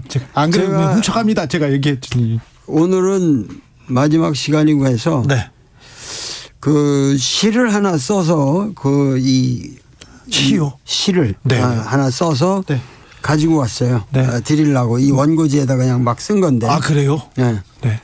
오늘 새벽 동창을 여니 푸르다 못해 피처럼 진해진 하늘에 금음달이 밝았다. 석굴암 부처의 아미 눈썹이죠. 아미와도 같다. 마호메트가 계시받고 쳐다본 바로 그 달. 주역을 쓴 문왕과 주공이 쳐다본 바로 그 달. 나도 이 새벽을 끝없이 기다리며 숨을 골랐나 보다. 서안에 좌정하니 수천만 민중이 읍소하고 환호하는 소리가 들린다. 주진우 라이브 만세. 나와 함께 원효의 무예 춤을 추자꾸나. 아유 감사합니다. 네. 감사합니다. 아유 네. 감사합니다. 제가 갑으로 잘 이렇게 보관하겠습니다. 네. 뒤에 5만 원은 없네요. 어디? 네. 5만 원 주신다고 했는데. 자, 선생님 본격적으로 시작해 보겠습니다. 자, 오늘은 마지막 시간인 만큼 세상 여러 문제들 이렇게 두루두루 여쭤보겠습니다. 어려운 문제는 도올 선생님께 물어보겠습니다. 선생님, 우리나라뿐만 아니라요, 전 세계가 조금 격변기 같습니다. 이탈리아에서는 무솔리니 후계자라는 사람이 총리가 됐고요. 중국에서는 시진핑이 3년임, 그러니까 1인 지배체제, 독재로 가는 거 아니냐, 이런 흐름들이 있습니다. 선생님께서는 이 흐름들 어떻게 보고 계십니까? 저는 이 당대회를 쳐다보는 가장 핵심적인 그 관점이 이제 공청단이라는 게 1922년에 결성된 이제 중국 공산주의 청년당이라는 건데 네. 그 계열의 사람들이 그러니까 우리나라에도 온 적도 있고 아주 정치계 사람들하고도 그 가까운 후추나라는 사람이라든가 네. 그리고 리커창도 그 공천단 출신이고 이런 사람들이 어떻게 되나 봤더니 이번에 하여튼 싸그리 다 잘렸어요. 그러니까는 이 중앙위원이 24명이고 상무위원이 7명인데 그 전체가 완전히 이제 이 시자주인 하나의 이 만세 부르는 시진핑 만세 부르는 사람으로 돼 있기 때문에 과거에는 이 상무위원 제도라는 게 일종의 집단 지도 체제인데 지금은 집단 지도 체제가 없어진 거죠. 그리고 당이 존속하는 이유를 항상 왜 란맨푸 인민을 위해서 복무한다라는 게 공산당의 슬로건이었는데 네. 지금은 모든 게 뭐냐면 왜 시주시후란 말이에요. 그러니까 시주석을 위해서 우리가 헌신하고 희생해야 된다. 이런 식으로 되니까 지금 사실은 모택동 때보다도 더 지독한 일색으로 가고 있습니다. 모택동 때도 등소평이라든가 유속이라든가 주울레라든가 주덕이라든가 이런 사람들이 다 살아 있었거든요. 네. 그러니까는 지금 중국은 상당히 위험한 코스로 가고 있고 그 시진핑에 대한 우리가 기대했던 과거 이 격대 지정 같은 것을 잘 살려가면서 이 리더십 체인지가 이루어지면 서구의 데모크라시라고 하는 거를 뛰어넘는 중국적인 어떠한 정치 체제가 이렇게 진화될 게 아니냐라는 기대도 했었는데 그런 기대가 이제 싸그리 없어지고 중국이 삼류국가로 전락하는 게 되는 거죠. 그렇게 되면은 경제도 하락하고 모든 이 외교도 하락하게 되고 그렇게 되면은 그 상당히 위험합니다 지금. 네. 중국에서 그래도 개혁을 외치던 공청단이 지금 거의 와해되고 있는 그런 분위기네요. 전 세계적으로 그렇습니다. 이렇게 상식 그리고 또 뭐 상식이라고 해야 되나요? 화합 이렇게 평화 이렇게 얘기하는 사람들은 점점 입지가 좀 줄어드는 것 같습니다. 우리나라로 조금 와볼까요? 정치가 지금은 정치가 보이지 않고 검찰의 사정 바람만 보인다 이렇게 얘기합니다. 정치는 실종되고 여야야 그냥 강대강으로 서로를 비난하기만 합니다. 어찌 봐야 됩니까, 선생님? 그러니까는 이게 지금 강대강으로 맞서는 게 아니라 네. 이 정치 권력을 잡은 세력들이 강만 내세우니까 네. 강으로만 가니까 거기에 대항하는 길이 없으니까. 예. 그러니까는 결국 강강으로 맞서는 것처럼 보이지만. 네. 그리고 이 지금 윤석열 대통령에 대해서도 뭐 정치 보복이니 근데 이 보복이라는 말은 쓸 수가 없어요. 왜냐하면 윤석열이라는 사람은 뭐 당한 게 없잖아요. 보복이라는 건 뭘 당하고 탄압을 받았기 그렇죠. 때문에 네. 거기에 대한 보복인데 이거는 그렇죠. 정치 보복이라는 거는 택도 없어요. 이게 예를 들면 이재명도 사실 이재명이 져줬기 때문에 자기가 당선된 거 아니에요. 그러니까 이재명이 상당히 고마운 사람이란 말이야. 그러네요. 고마운 사람이죠. 네. 예. 그러니까 그런데 정치 보복이 아니라 이 사람은 오로지 정적 제거란 말이야. 상대방뿐만 아니라 뭐 이준석이도 정적이니까 제거하고 예. 모든 거 그러니까 오로지 정적 제거에만 올인하고 있고 일체 경제 위기 지금 안보 이게 조금 아까도 그 안보 얘기가 여기 네. 나왔지만은 얼마나 우리나라가 지금 위험한 현실에 처해 있는데 진짜 뭐 과거 어느 때보다도 전쟁 위험이라든가 이 안보 뭐 모든 게 경제도 그렇고 네. 지금 이런 문제가 보통 심각한 게 아닌데 몇 달간의 외교 행적을 보면은 너무 무능하고 무책임하고 실력이 없기 때문에 지금 우리나라 국민이 해방 이후 지금 여태까지 우리나라 국민이 이렇게 근원적인 문제를 가지고 걱정하고 대통령이 정말 저분이 도대체 어떻게 이 나라를 기질해 갈 것인가. 네. 그렇기 때문에 지금 이 우환이라고 하는 게 우리 걱정이라는 말을 제가 썼는데 네. 이 걱정이라는 말은 영어로 번역이 안 됩니다. 그게 anxiety니 무슨 뭐 앙스트니 이런 거하고 다른 거예요. 이 걱정이라는 거는 이 주역이 어떻게 해서 나왔냐? 네. 그 유명한 말이 있거든. 이즈싱의 지위중 구호 조이저 지요 요환호. 이건 이 개사에 말하면 역이 일어난 거는 오로지 우한 속에서 이 역이 만들어졌다. 네.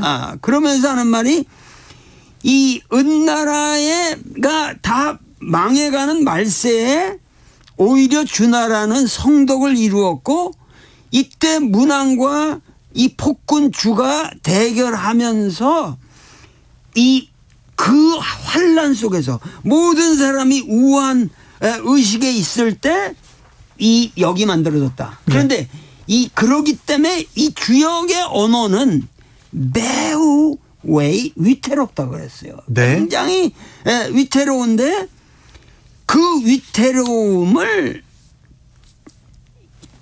파악하고 그 깨닫는 자에게는 평안을 주고 오히려 그 위태로움을 무시하는 자는 뒤엎어버린다. 네.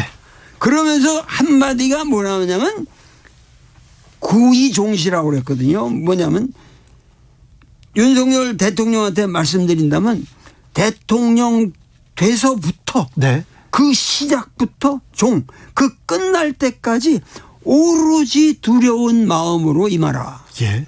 그런데 지금 이것이 역에 도라 그랬는데 이런 것이 지금은 완전히 사라지고 무시되고 네. 이렇게 되면은 뒤엎어 버린다는 거예요. 누가? 민중이 뒤엎어 버리는 거죠. 이건 제 얘기가 아니고 이건 네. 주역에 있는 말이에요. 알겠습니다. 네. 네. 그렇게 빠져나가려고 하셔도 네. 늦었습니다. 선생님. 네. 백정민님께서. 네. 도울 선생님 잡혀가시는 거 아닌지 걱정됩니다. 바른 말만 하시네요. 얘기하는데. 주역에 나온 말입니다. 주역에 나오는 말입니다.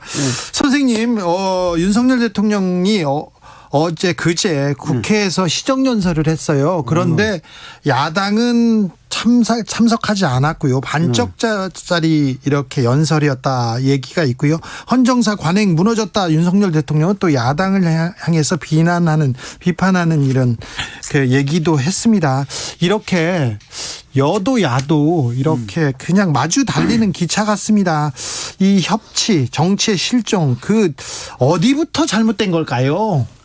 아니, 이 비속어 논란이라는 것도 굉장히 논리적인 거 아니에요? 이거 뭐냐면은, 이 바이든이라는 분이 60억 불을 약속하면서 하여튼 글로벌 펀드를 만들려고 그러는데 그냥 돈 내라는 거 아니에요? 그런데 뭐 1억인가 약속하고 이제 나오면서 1억 불이요? 주변에 자기 참모들하고 저거 국회에서 새끼들이 죄송합니다. 네, 죄송합니다. 저 비속어는 안 됩니다. 자, 이 XX로 이 XX가 승인 안 해주면 바이든은 쪽팔려서 어떡하나 이 말이잖아요. X 팔려서. 그러면은 X 팔려서. 그러니까 거기에 대해서 이게 사실 그냥 습관적으로 이 윤석열의 그 말씀은 내가 보기엔 그 검찰로서 그냥 개인적으로 얘기를 한 거니까. 자기 평소 습관인데 여기에 대해서 이제 뭐 얘기가 되니까는 그거를 갖다가 미국 의회 사람들이 아니라 한국 국회 사람들이 했다. 그러니까 논리적으로 미국 의회를 얘기했다가 한국 의회로 튀어버리니까. 그러니까 논리적으로 그 한국 의원들을 다 XX로 만들어버리는 거 아니에요. 그렇죠. 그러니까 여기에 대해서 당연히 그 사과를 하고 이건 내 그냥 말버릇인데 이런 거를 뭐 영국에서 방송하는 것을 봐도 그 멋있는 말 했다는 식으로 그 코미디언들이 얘기를 하던데. 그러니까 오히려 이런 것들이 뭔가 협치 운운하기 전에 기본적으로 인간의 도덕성을 우리 국민들은 요구를 하는 거거든요. 이 뭐냐면은 우리 민중은 이 세계 어느 민중에도 없는 그 안병무 선생님이 그 민중신학을 얘기하면서도 한 얘기지만은 이게 도덕적인 민중이에요. 이 민중이라는 건 보통 그냥 이 그래스루트라는 의미가 아니라 우리 민중은 이 하나님하고 같이 살지도 않았고 중세기도 없었고 그러기 때문에 자기의 삶을 자기가 판단해서 운영해가는 내면적 도덕성이 있는 민족이란 말이에요. 그러니까 이 민족에게는 그냥 잘못된 건 잘못됐다. 그리고 솔직히 얘기하고 그리고 화해하고 그러니까 이 정적 제거에 힘을 쓸 게 아니라 과연 대통령으로 내가 이 민족을 위해서 무엇을 할 것인가 그런 거를 고민을 해야 된 판에 이런 뭐 자기가 우발적으로 잘못한 걸 가지고도 그걸 그냥 사과를 하면 다 국민들은 참 우리 훌륭한 대통령이다 하고 인기가 올라갔을 텐데. 그렇죠. 그런데요. 사과를 하거나 아이고 좀 유감스럽다 조금 그런 얘기만 하더라도 국민들이 좀 끄덕끄덕하고 넘어갈 것 같은데 잘못을 인정할 생각이 없는 것 같습니다. 뭐 잘못을 인정할 생각이 없는 것 같습니다. 이거는 어떻게 해야 됩니까? 이래서 또 안 풀린다. 이런 지적도 있어요. 그 근본적으로 그렇지 않다. 예. 나 그거 잘못 안 했어. 나 사과할 일 안 했어. 이렇게 생각하는 것 같습니다. 하여튼 그거는 그 사람의 그 인품이라든가 인격의 그 문제점을 말씀하시는데 그거를 갖다가 내가 지금 여기서 도덕적 감화를 줄 수는 없으니까 그걸 내가 뭐 해답할 알겠습니다. 상황은 아니죠. 알겠습니다. 네. 5323님께서 네. 그 말이 더 웃깁니다. 날카로운 통찰력 그리고 웃음 짓게 하는 해악으로 풀어가시는 강의 다 대단하십니다. 그럼요. 대단합니다. 자, 선생님 출범 5개월이 지났습니다. 윤석열 정부가. 그런데 민심이 조금 우호적이지 않은 것 같아요. 민심이 왜 대통령한테 이렇게 토라졌을까요? 돌아앉은 이유가 뭐라고 보십니까? 이게 도대체가 5개월이 지났는데 지금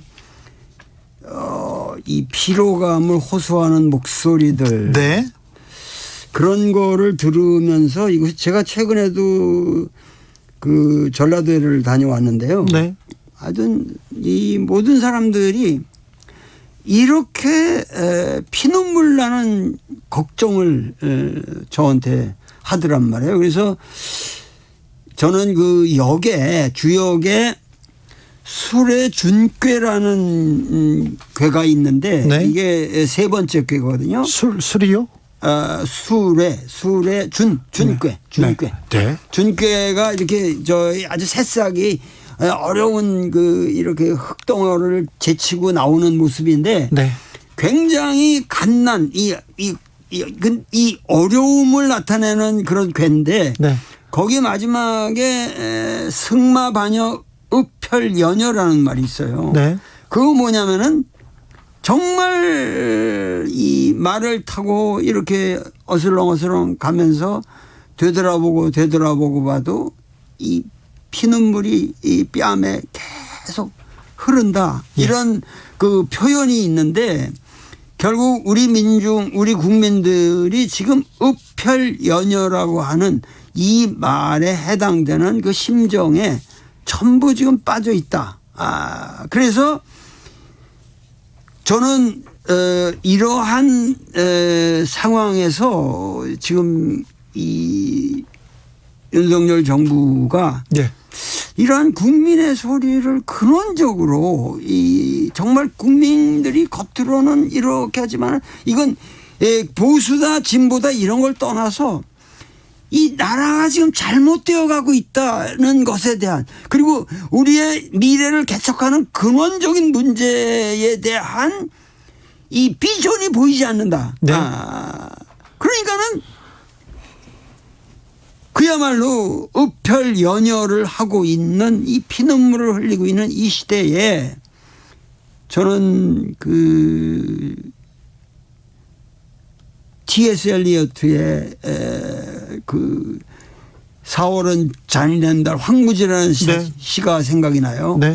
그러니까는 4월은 잔인한 달, 가장 잔인한 달, 죽은 땅에서 라이락을 키워내고 기억과 욕정을 뒤섞으며 봄비로 잠든 뿌리를 뒤흔든다 이러면서 가는 그 유명한 시를 생각하면서 결국 지금 우리 민족이 이런 아주 처참하고 굉장히 나는 이게 지금 심각한 수준에 와 있다고 생각하는데 그래서 정말 4월은 가장 잔인한 달이라고 그랬는데 결국 내년 4월까지 과연 어떤 일이 이 어려운 이 겨울을 우리가 어떻게 지낼 것인지 모든 사람이 걱정하고 있는 것 같습니다. 네, 걱정합니다.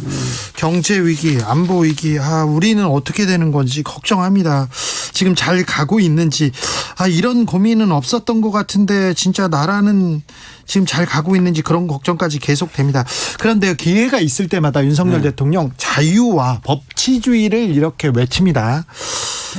근데 말이 안 되는 거죠. 왜냐하면은 이분의 자유라는 거는 자유에 대한 철학적 논의라든가 자유라는 게 무엇인지에 대한 성찰이 전혀 없이 네. 이분의 자유는 딱 정확하게 뭐냐면 규제 풀기예요. 아, 그래요? 예.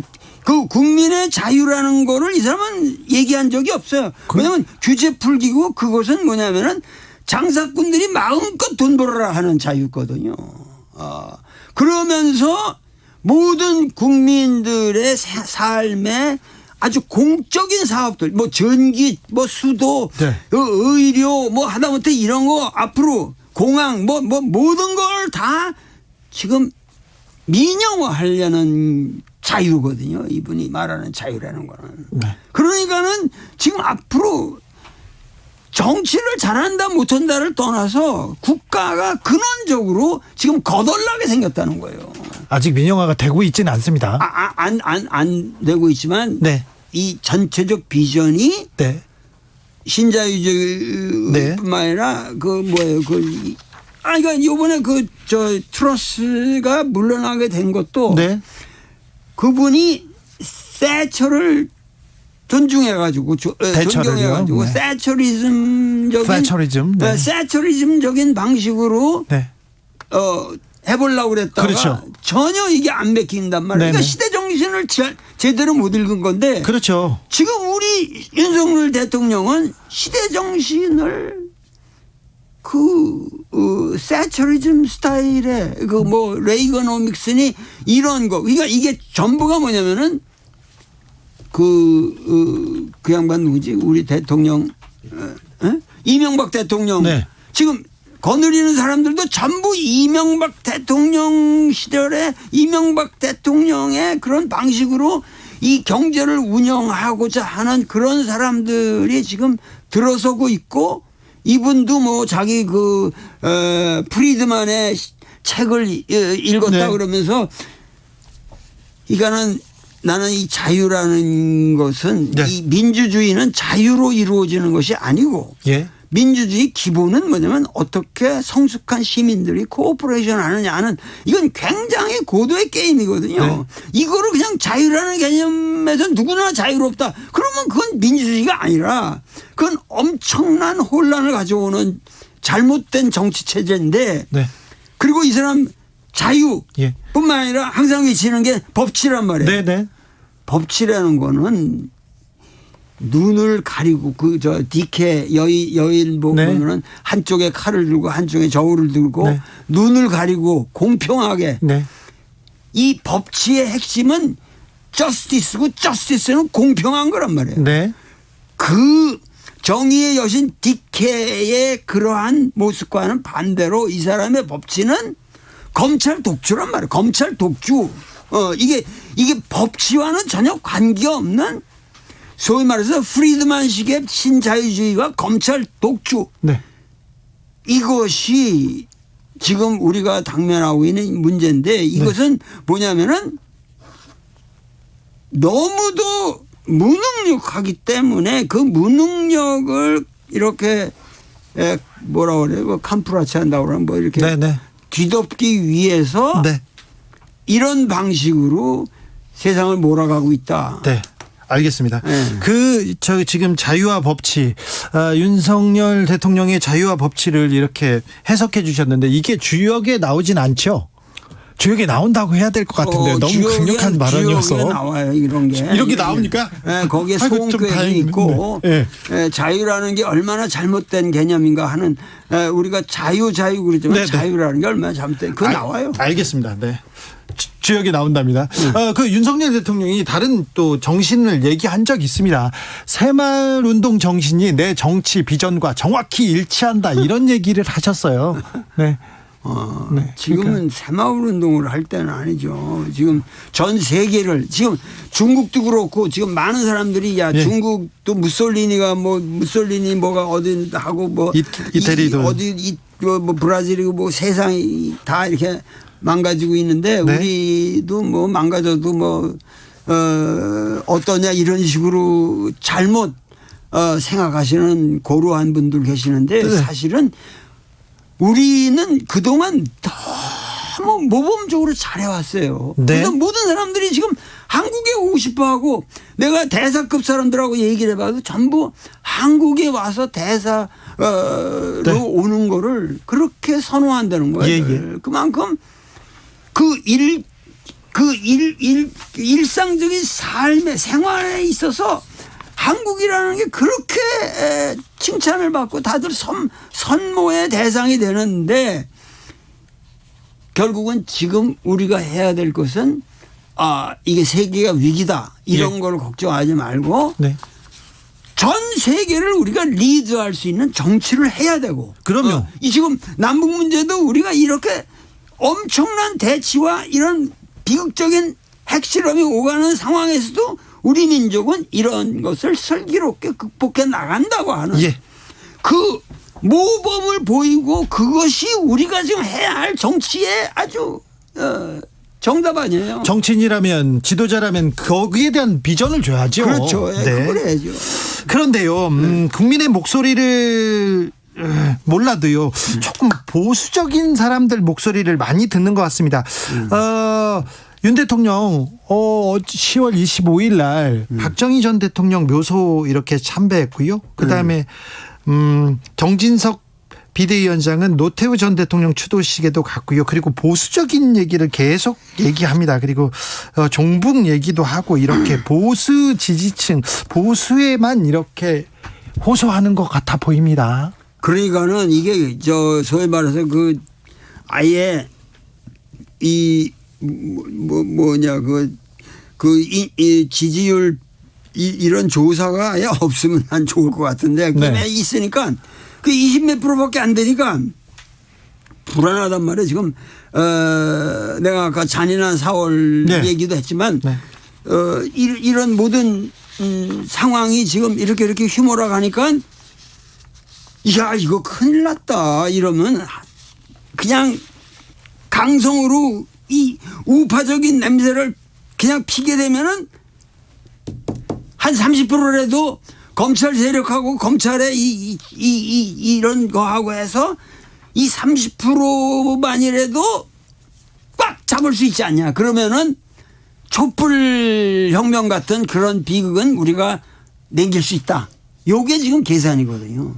그래요. 근데 민중의 노도와 같은 물결은 그런 30% 이런 게 지금 문제가 아닙니다. 그러니까 문제는 근원적으로 이것을 갖다가 어떻게 우리가 이 검찰 왕국이라는 소리를 들어가면서 이거 보수적인 냄새를 피워서 보수 지지층을 결집시킨다. 이거는 말이 안 되는 거예요. 그리고 제가 여기서 눈물로 호소합니다. 태극기 부대를 하시는 분들도 우리가 진보 보수가 없잖아요. 이게 뭐냐면 민생의 문제고 이게 지금 안보의 문제, 이 경제 문제라든가 이런 우리가 살아가는 일상생활의 모든 문제라는 것은 여러분들의 문제예요. 여러분들이 보수라고 그래서 나는 이 무조건 자유주의식으로 뭐 하고 검찰이 좀 강하게 해야 된다. 이런 방식으로 지금 해결이 되질 않아요. 이 영화 같은 걸 만들어도 헌트니 뭐 공조투니 육상원이 이런 걸 봐도 전부 남북한이 거기서 젊은 애들이 지금 만드는 영화를 보면 완전히 하나가 돼서 그냥 웃고 코믹하게 하고 이 38선을 휴전선을 마음대로 왔다 갔다 하면서 이렇게 하고 있는데 어찌하여 지금 이 국민들의 의식은 이렇게 나가 있는데 이렇게 남북의 분단 상황에서 정말 이 미사일이 오갈 그런 상황에서도 이렇게 코믹하게 645에서도 헤어지면서 마지막 말이 우리 언제 다시 만나자니 통일이 되면 만나지. 통일이 되냐? 별거냐? 그냥 만날 때 만날 수 있으면 통일이지. 그 한마디지만 이게 젊은 감독들이 지금 우리가 가야 할 길을 이렇게 갈망을 하면서 예술로 표현하고 있는데 정치인들은 하나도 그런 거 안 보나 봐. 요새. 네, 선생님 영화 좋아하시니까 영화 645도 보시고 아유 그런 것까지 보셨어요? 윤미나님께서 매일 정치인들 다투는 얘기만 듣다가 선생님 나오는 날 재미있게 듣고 있습니다. 다음 주에도 그 다음 주에도 매주 나와주시면 안 되나요? 안 됩니다. 네. 큰일 납니다. 큰일 납니다. 아니 또 바쁘신 분이셔가지고요. 어렵게 모셨습니다. 어렵게. 네. 윤 대통령 지지율 얘기를 하셔가지고 저희는 공정과 신뢰, 법치 이런 거 중시하는 주진우 라이브이기 때문에 국정운영 지지율 27% 대통령의 지지율을 그렇습니다. 한국갤럽이 18일에서 20일 자체 조사했습니다. 중앙선거 여론조사 심의위원회 홈페이지 보시면 자세히 알 수 있습니다. 네. 그래도 젊은이들한테 희망이 있어요. 희망이 있어요. 네. 희망이 있어요. 네. 그리고 문화하는 사람들 보면 희망이 있고요. 아, 그렇죠. 아니 그런데 연애를 안 하고 결혼을 안 하려고 한다니까요. 애를 낳지 않으려고 해요. 우리의 미래가 지금 불안한 겁니다. 근데 미래의 불안을 핑계로 해서 네. 연애를 안 한다. 네. 제가 지난 시간에도 그 얘기하셨죠. 질병이라고 얘기했지만은 네. 도무지 그 인생이라고 하는 거는 던집니다. 이게 실존주의의 핵심이거든. 네. 무로 앞이 어떻게 될지 몰라. 그러나 그 무로 자기를 던지는 거. 엔트부르프 이게 그냥 던지는 그것이 청춘의 힘인데 네. 어찌하여 당신이 알 수도 없는 미래를 그렇게 계산해서 인생을 설계하십니까? 정말 딱합니다. 병 걸리신 분들 저한테 오세요. 제가 좀 고쳐드릴 수 있습니다. 네. 아, 역시 연애 지상주의자. 지금 도울 선생님 이 나이에도 지금 연애를 위해서 막 몸을 던지려고 하시는데 너무 던지지는 마시고요. 알겠습니다. 던져야 됩니까, 인생은? 던져야 돼. 그렇습니까? 자기를 걸어야 됩니까? 혁명도 던지는 거고, 네. 데모도 던지는 거고, 네. 이게 자기를 던지는 거. 네. 예수도 십자가를 향해서 자기를 던졌잖아요. 예. 그래서 예수가 된 거예요. 자, 그러면 마지막으로 윤석열 대통령은 이 혼란한 시대를 해결하기 위해서 어떻게 던져야 됩니까? 뭘 던져야 됩니까? 아, 그거는 결국은 이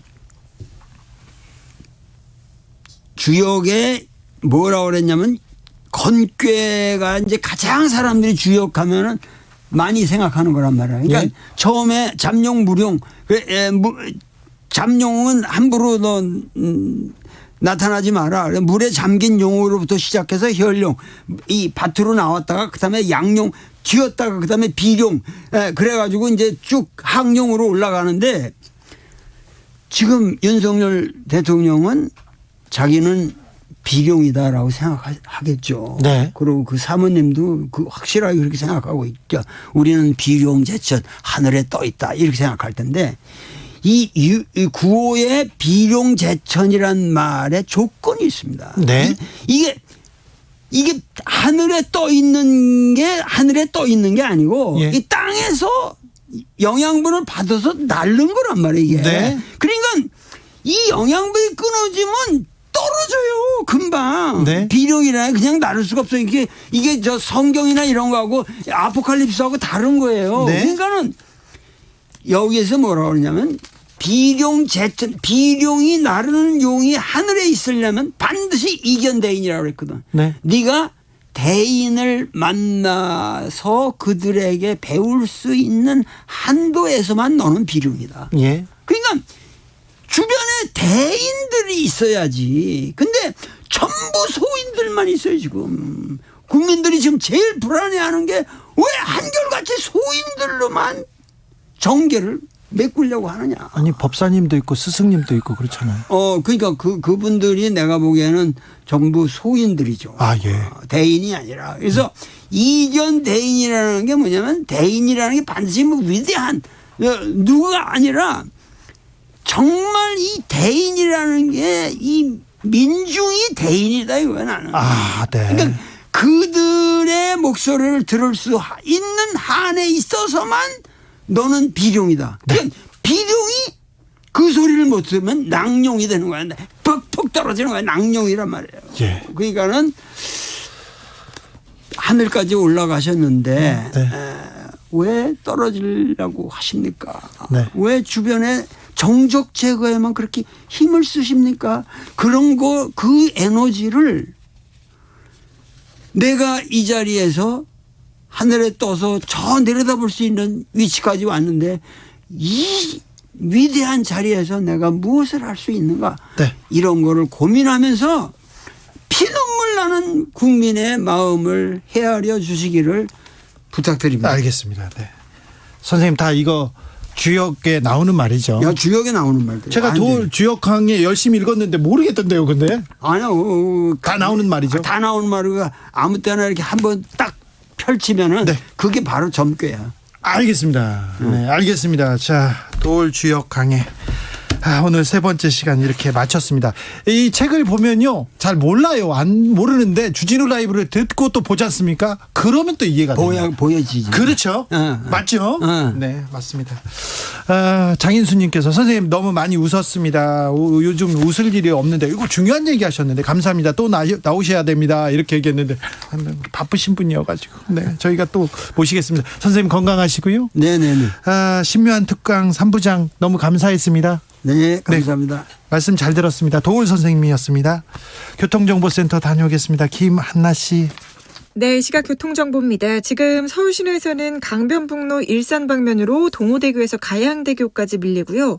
반대 구리 쪽으로는 한강대교부터 속도 내려가면서 영동대교까지 더디게 지나고 있습니다. 또 올림픽대로 공항 쪽으로는 영동대교에서 가양대교까지 가는데 1시간 정도 소요되겠고요. 반대 잠실 쪽은 반포대교와 한남대교 사이 5차로에서 사고까지 나서 차선 변경 잘 하셔야겠습니다. 고속도로에서는 경부고속도로 서울 방면 안성 휴게소에서 오산 부근 그리고 신갈분기점에서 판교분기점까지 각각 10km 이상씩 정체고요. 달래내에서 반포나들목까지도 속도 내지 못합니다. 영동고속도로 인천 쪽으로는 덕평에서 양지터널 부근 그리고 동수원에서 부곡나들목까지 전 시간대보다 정체가 더 늘었고요. 군자분기점에서 영동선 시점까지도 8km 사이에서 속도 내려갑니다. 마지막으로 평택시흥고속도로 시흥 방면 조암 부근에서 송산 마도 부근까지 16km 정체고요. 남한산 부근에서도 짧게 주춤합니다. 목적지까지 안전운전하시기 바랍니다. KBS 교통정보센터에서 김한나였습니다. 정치 피로, 사건 사고로 인한 피로, 고달픈 일상에서 오는 피로. 오늘 시사하셨습니까? 경험해보세요. 들은 날과 안 들은 날의 차이. 여러분의 피로를 날려줄 저녁 한 끼 시사 추진우 라이브.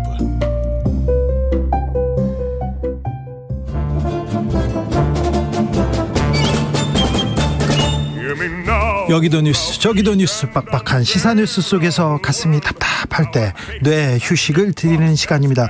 오늘도 맛있는 책을 만나보겠습니다. 책의 맛. 김갑수 평론가 어서 오세요. 안녕하세요. 정선태 교수님 어서 오세요. 네, 안녕하세요. 잘 지내시죠? 네. 네. 가을 어떻게 보내십니까? 하늘 보면서 보냅니다. 그래요. 하늘이 너무 이쁘죠. 네, 너무 좋아요. 기가 막히게 예쁩니다. 네. 저보러 말하러 오지 마세요. 저는 솔직하게 얘기하잖아요. 네.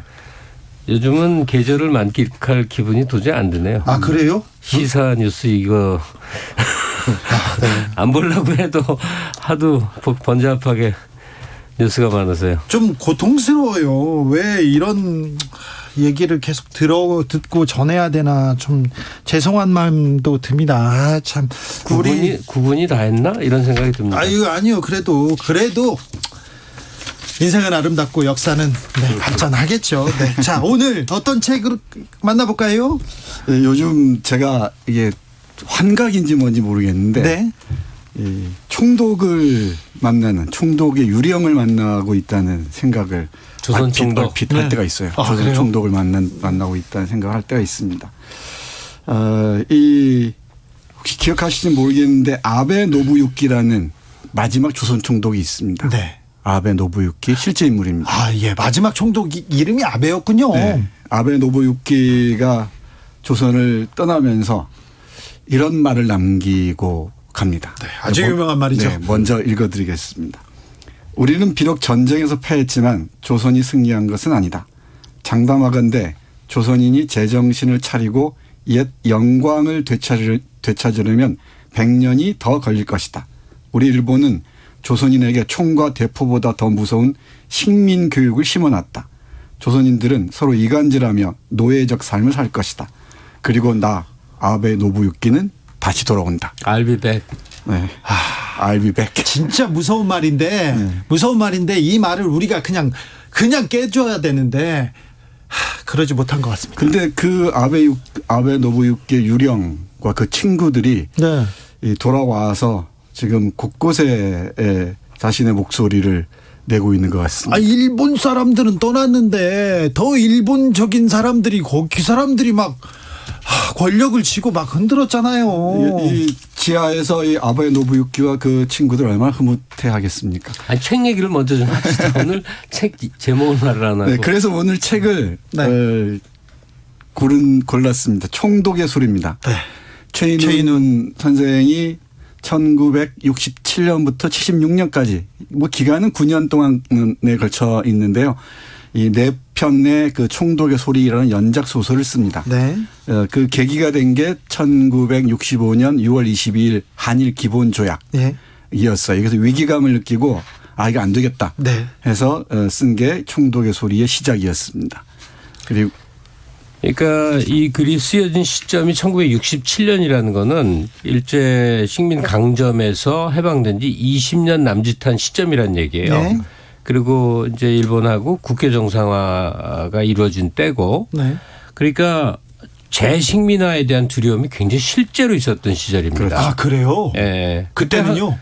그때 한국의 발전 상황을 보면 60년대란 말이에요. 그러니까 언제라도 다시 전쟁이 일어나고 정부 수립은 했으나 붕괴될 수도 있고 전쟁 나갈 수도 있고 북한에 맥힐 수도 있고 또 다른 선택지가 일본이 다시 한반도를 식민지화할 수도 있고 여기에 대한 이제 작가의 고민이 깊게 배어 있고요. 네. 잠깐 이제 그냥 건너뛰어서 얘기를 하자면 네. 그런 일본에 대한 두려움은 여러 형태의 굴절을 거쳐요. 선망으로 바뀌고 뭐로 바뀌고 네. 현재 2020년대의 한국인들이 일본이 다시 우리를 점령할 거라고 재식민지화의 공포를 갖고 있을 리는 없다고 생각을 해요. 네. 왜냐하면 일본 자체의 국력 쇠퇴 그다음에 우리 스스로의 성장 이것 때문에 근데 그럼에도 불구하고 계속 경계해야 될 그런 중요한 몇 가지가 있는데 너무나 놀랍게 1967년부터 70년대 초까지 쓴 최인훈 선생의 총독의 소리에 그 핵심이 다 들어있다는 사실이에요. 네. 거의 다 들어있어요. 놀라운 거죠. 놀랍기도 하지만 좀 마음이 아프네요. 우울하기도 하고. 네.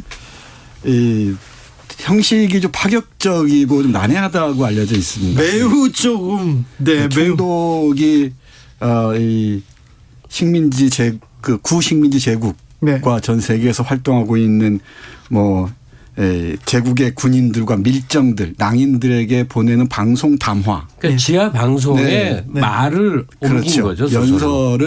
연설 형식을 취하고 있고 그 연설을 라디오 방송을 어느 시인이 몰래 듣고 있는다는 설정이에요. 그러니까요. 조선 총독부 지하 소속 유력 해적 방송입니다.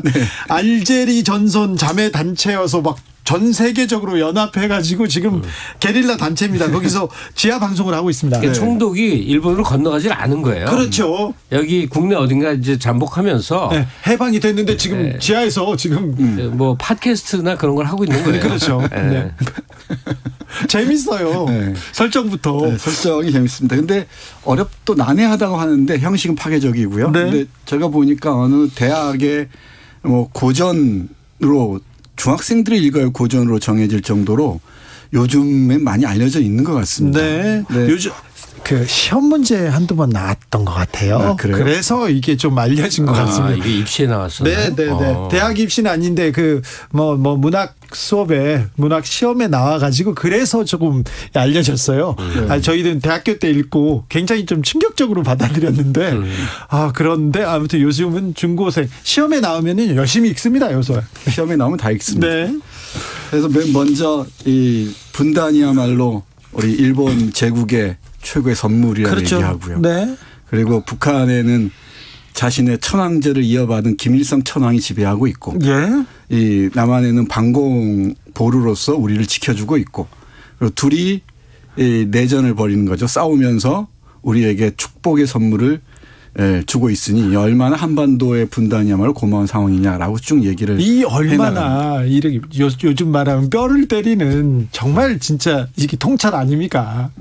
그러면서 이 한반도, 이제 반도라 그러죠. 반도야말로 일본 제국의 은혜이며 축복이라고 얘기합니다. 그렇죠. 끊임없이. 남북의 분단을 가장 반기고 가장 원하는 사람들이 일본 아닙니까? 항상 회방 놓고요. 그러니까 분단에 대해서 일본이 이제 계속 주목을 한다. 네. 이게 분단적 상황 때문에 군비로 서로 다투고 등등 하느라고 네.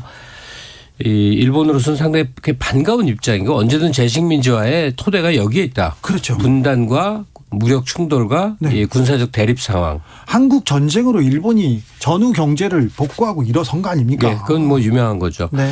그러니까 일본이 하는 역할이 몇 가지가 있는데 그 중에서도 이제 우리나라의 극우를 하시는 분들이 좀 꽤 있잖아요. 특히나 이제 유명한 그 무슨 사이트라고 있죠. 무슨 배.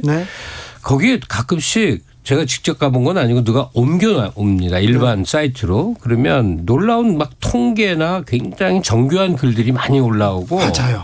또 그런 분들이 이런 우리 이 종편이나 일반 방송에서 막 얘기를 해요. 그걸 보고도. 아니 그래서 처음에 이게 제가 아는 경로를 짧게 얘기를 하면 그중에 한 사람이 개인적으로 친해진 거예요. 아주 그 지금 활동 많이 하시는 분인데. 근데 이분이 굉장히 그 공부를 안 하는 분이거든요. 매일 저녁 술을 마시는 분인데 굉장히 논리적인 어떤 얘기를 해서 처음에 뭔가 했더니 이게 전부 일본에서 가져다가 번역만 해서 이분이 일본 유학을 했거든요. 그러니까 한국에서 우익의 논리라고 하는 것들 조선이 왜 형편없었는가 조선에서 위대하다고 여기는 인물들이 알고 보면 엉터리라든가 조선의 역사 자체가 애초부터 나라 성립이 안 돼서 처음에는 중국 땅이었다가 나중에 일본 지배받다가 이제 식민지 된 게 제대로 된 거라든지 이런 우리가 도저히 수용할 수 없는 관점이 일본 어디선가 생산이 돼서 우리나라의 극우 여러 사이트를 통해서 전파가 되면 그걸 열심히 전하는 사람들이 있어요. 일본은 조선과 전쟁을 한 적이 없다 이런 얘기도 나왔었죠. 그거는 저 두 가지가 있는데요. 그 저도 인생 살다 보니까 정말 그 부유한 사람을 안 적이 있는데 내가 그 사적인 관계를 욕할 수는 없지만 누구랑 말도 못 하겠지만 일제 때 귀족을 지냈고 이후에 뭐 대한체육회장도 아주 유명한 사람들인데 너무 자랑스러워하는 거 있죠. 뭐를요? 일제 때 자귀도 받고 그건 아직도요? 굉장히 자랑스러워합니다. 지금 의외로 모르시던데 일제 때 굉장히 그 뭔가 대단한 위치를 점해서 재산을 많이 모아서 지금까지 온 집안들이 우리나라의 상층부의 태반이라고 보면 되거든요. 예? 그 강남에서 지금 좋은 아파트 사는 분 정도는 60, 70년대 고도성장 때 갑자기 돈 버니까 그냥 고만고만 잘 사는 분들이고 진짜 무서운 부자들 있잖아요. 기업들 뭐 재벌가들 학원 재벌들 그런 사람들 많습니다. 근데 이분들이 제가 아는 한 절대로 그걸 민망해하지 않습니다. 대단히 우리 할아버지 때 또는 뭐 증조 할아버지 때 굉장히 자랑스러워합니다. 왜냐하면 지금까지 그 기득권이 고스란히 전이 됐기 때문에 그래서 그 조선이 스스로 망했다라고 하는 건 되게 집안 내력에서 오는 관점입니다. 조선이랑 아예 망해먹을 나라니까 조선인들은 뭐 이건 뭐 개돼지들이고 일본 덕에 그래도 여기까지 왔지라는 그런 관념을 가진 사람들이 하나 있고 또 하나는 조선사 편수에서 만든 총독부 한국사에 완전히 경도되어 있는 우리나라 국사과 출신들의 이 각 대학 이 국사과 교수를 다수 점하고 있는 사람들, 그 개통 발생한 그러니까 똑같은 사람들이 똑같은 뭐 한다는 거 있죠. 그 제자가 제자를 낳고 제자가 제자를 낳고 딴소리하면 학교에 들어가지도 못하고 교수 임명도 안 되고 뭐 그런 속에서 있는 정신적 총독부 사관의 이제 노예들 이 두 부류가 강고하게 지금도 있는 거죠. 네. 그래서 정치적으로는 뭐 해방이 됐다 독립이 됐다라고 얘기를 당연히 해야죠. 해야 되는데 이 최인훈의 총독의 소리에서 얘기하고 있듯이 여전히 아직도 우리 사회 곳곳에는 조금 전에 김갑 선생님 말씀하신 대로 식민지 시대를 그리워하는 사람들이 많이 있는 것 같아요. 네. 그리고 자신의 집안을 지키고 재산을 지키기 위해서라면 나라 팔아먹는 거 아무것도 아니 생각하는 사람들이 대부분입니다. 그거는 뭐 그건 많은 사례가 있죠. 그래서 론스타 때도 봤지 않습니까? 네. 해방된 얼마든지 팔아먹죠. 이런 사람들의 꿈은 최인훈 선생의 말을 그대로 빌면은 이런 사람들의 꿈은 노예로 돌아가는 거라고 얘기하는 거죠. 권력을 장악할 수 있는 노예죠. 주인만 모시면 되니까. 네, 적의 입을 빌려가지고 우리를 깨우치려는 그렇죠. 네, 작가의 통찰이 보입니다. 네, 이 문장은 꼭 읽어드려야 될 것 같습니다. 예. 총독부가 지금 빙적 이하 얘기하신 거죠? 네. 네. 네. 그러니까 적을 빌어서 얘기하는 건데 총독부가 사라진 게 아니라는 전제예요. 지금 어딘가 지금 있습니다. 해방이 됐지만 네. 지하에서 지금 총독부가 지금 활동하고 있어요. 치밀하게 활동하고 있는 것 같습니다. 그 총독부에서 마련한 시안이 있습니다. 대한반도 정책이 있는데 두 가지였는데 읽어보겠습니다. 첫째, 반도에서 전쟁이 일어나도록 유도하는 것입니다. 여러분이 아시다시피 가로로 갔건 뭐로 갔건 지난 30년 동안 반도는 평화를 누렸습니다. 남북을 통하여 이 기간에 과중한 군비 부담에도 불구하고 생산력은 이미 총독부 통치 시대의 수준을 마침내 넘어서고 말았습니다. 본인은 눈 뜨고는 이런 꼴을 보지 못합니다. 본인은 요즘 소화가 나빠졌습니다. 평화라고 하는 것은 어떤 기간에 걸쳐서 계속될 때에는 반드시 살림을 살찌웁니다. 반도의 경우에도 마찬가지였습니다. 지금쯤 다시 이 반도에 전쟁이 일어나게 해서 지난 30년의 성과를 깨끗이 잿더미로 만들고 굶주림을 불러들이는 것. 이것이 가장 좋은 길입니다. 이 같은 전쟁을 통해서 제국은 1950년대 같은 전쟁 경기를 다시 한번 맛볼 수 있을 것이며 국수 세력의 힘을 강하게 할 수 있고 잘하면 군사적 개입의 길을 열어놓을 수도 있을 것입니다. 이렇게 얘기합니다. 놀랍지 않습니까? 이미 60년대 후반에 어떤 길로 갈 수 있을 것이라고 직관적으로 아마 파악했던 것 같아요. 묘한 함수 관계가 있는데 어쨌든 북한과 군사적 대립이나 아주 그 강경한 대립 구도를 가는 정치인이나 정치 세력들은 항상 일본과 밀착하려고 하고 그 반대는 또 반대고 평화 관리 체제로 들어가면 오히려 일본과 민족 갈등이 벌어지고 이거는 참 선명하게 그려져온 지난 몇십 년 동안의 우리의 경험이에요. 그러니까 지금 친일파가 어디 있어 이런 소리를 하는데 그건 정말 어이없는 소리죠.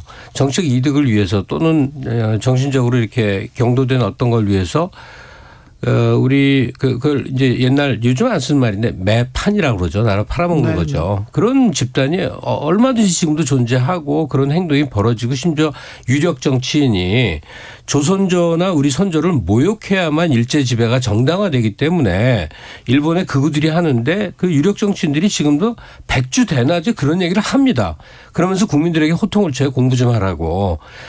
이분은 그 언제 공부를 했는지 모르겠는데 최근 몇십 년 동안 한국 역사계에 쌓여있던 실적에 대해서 전혀 무지하면서 공부하라고 호통을 치는 거죠. 정말로 그 버릇없고 정말로 그 개인적으로 만난다면 이렇게 좀 굉장히 무시해버릴 것 같은 수준의 사람인데 높은 지위를 차지하면 참 어처구니가 없을 때가 있습니다. 그런데 그 사람도 한국인이라고 할 것이고 어디 가서 한국을 대표하는 뭐 이렇게 행동을 할 거란 말이에요. 일본에서 이제 한국 정치인이 매우 반기겠죠. 네, 정치인이 그렇게 얘기했다 이렇게 얘기할 거 아닙니까? 그렇죠. 이 총독의 소리는 누가 뭐래도 한국 현대문학을 대표하는 최인훈 선생의 작품입니다. 그러니까 분량도 많지가 않습니다. 100페이지 남짓되니까 한번 꼭 들어보시고 몰래 총독의 소리 방송에 귀 기울이시면은 요즘 오늘의 우리 상황이 보일지도 모르겠습니다. 0337님께서 책 제목이 뭐라고요? 최인훈의 총독의 소리 읽어봤습니다. 거기 주석의 소리도 있습니다. 그렇습니다. 상임 임정 주석이 연설하는 것도 한편 있어요. 천재라고 얘기하면 안 되는데 정말 진짜 천재적인 뭐라고 해야 돼? 통찰력입니다. 통찰이죠. 그러니까 관념과 사변이 이 한국 문학에는 약간 좀 결여되어 있거든요. 왜냐하면 우리는 리얼리즘, 스토리 중심의 문학 전통을 갖고 있어요. 근데 관념 문학의 단초를 보여줬던 게 광장의 최인훈이었던 거죠. 파격적이지만 지금도 무릎을 치게 하는 그 통찰이 보입니다. 8837님께서 일본 갔다가요 서점에 혐한 코너 있어요. 놀랬습니다. 기함했습니다. 일본은 우리에게 정말 가깝고 먼 나라입니다. 일본도 일본이지만 우리 정치인이 일본을 어떻게 바라볼 건지, 우리는 일본과 어떤 관계를 가져야 되는지 여기에 대한 고민 계속해야 될 것 같습니다. 기본적으로 일본은 평범한 사람들까지 모든 존재는 위치가 있다. 네. 그 적절한 위치를 갖는 것이 중요하다. 그래서 일본인들은 국가를 상국과 하국의 관념으로 보는데, 일본은 당연히 상국, 우리는 하국이라고 보는데 거기에 복종하는 한국 정치인들이 많다는 사실이에요. 아이고 안타깝습니다. 김갑수 선생님, 정선태 선생님 오늘도 감사했습니다. 네, 고맙습니다. 저는 내일 오후 5시 5분에 돌아오겠습니다. 지금까지 주진우였습니다. 대한민국 물산업이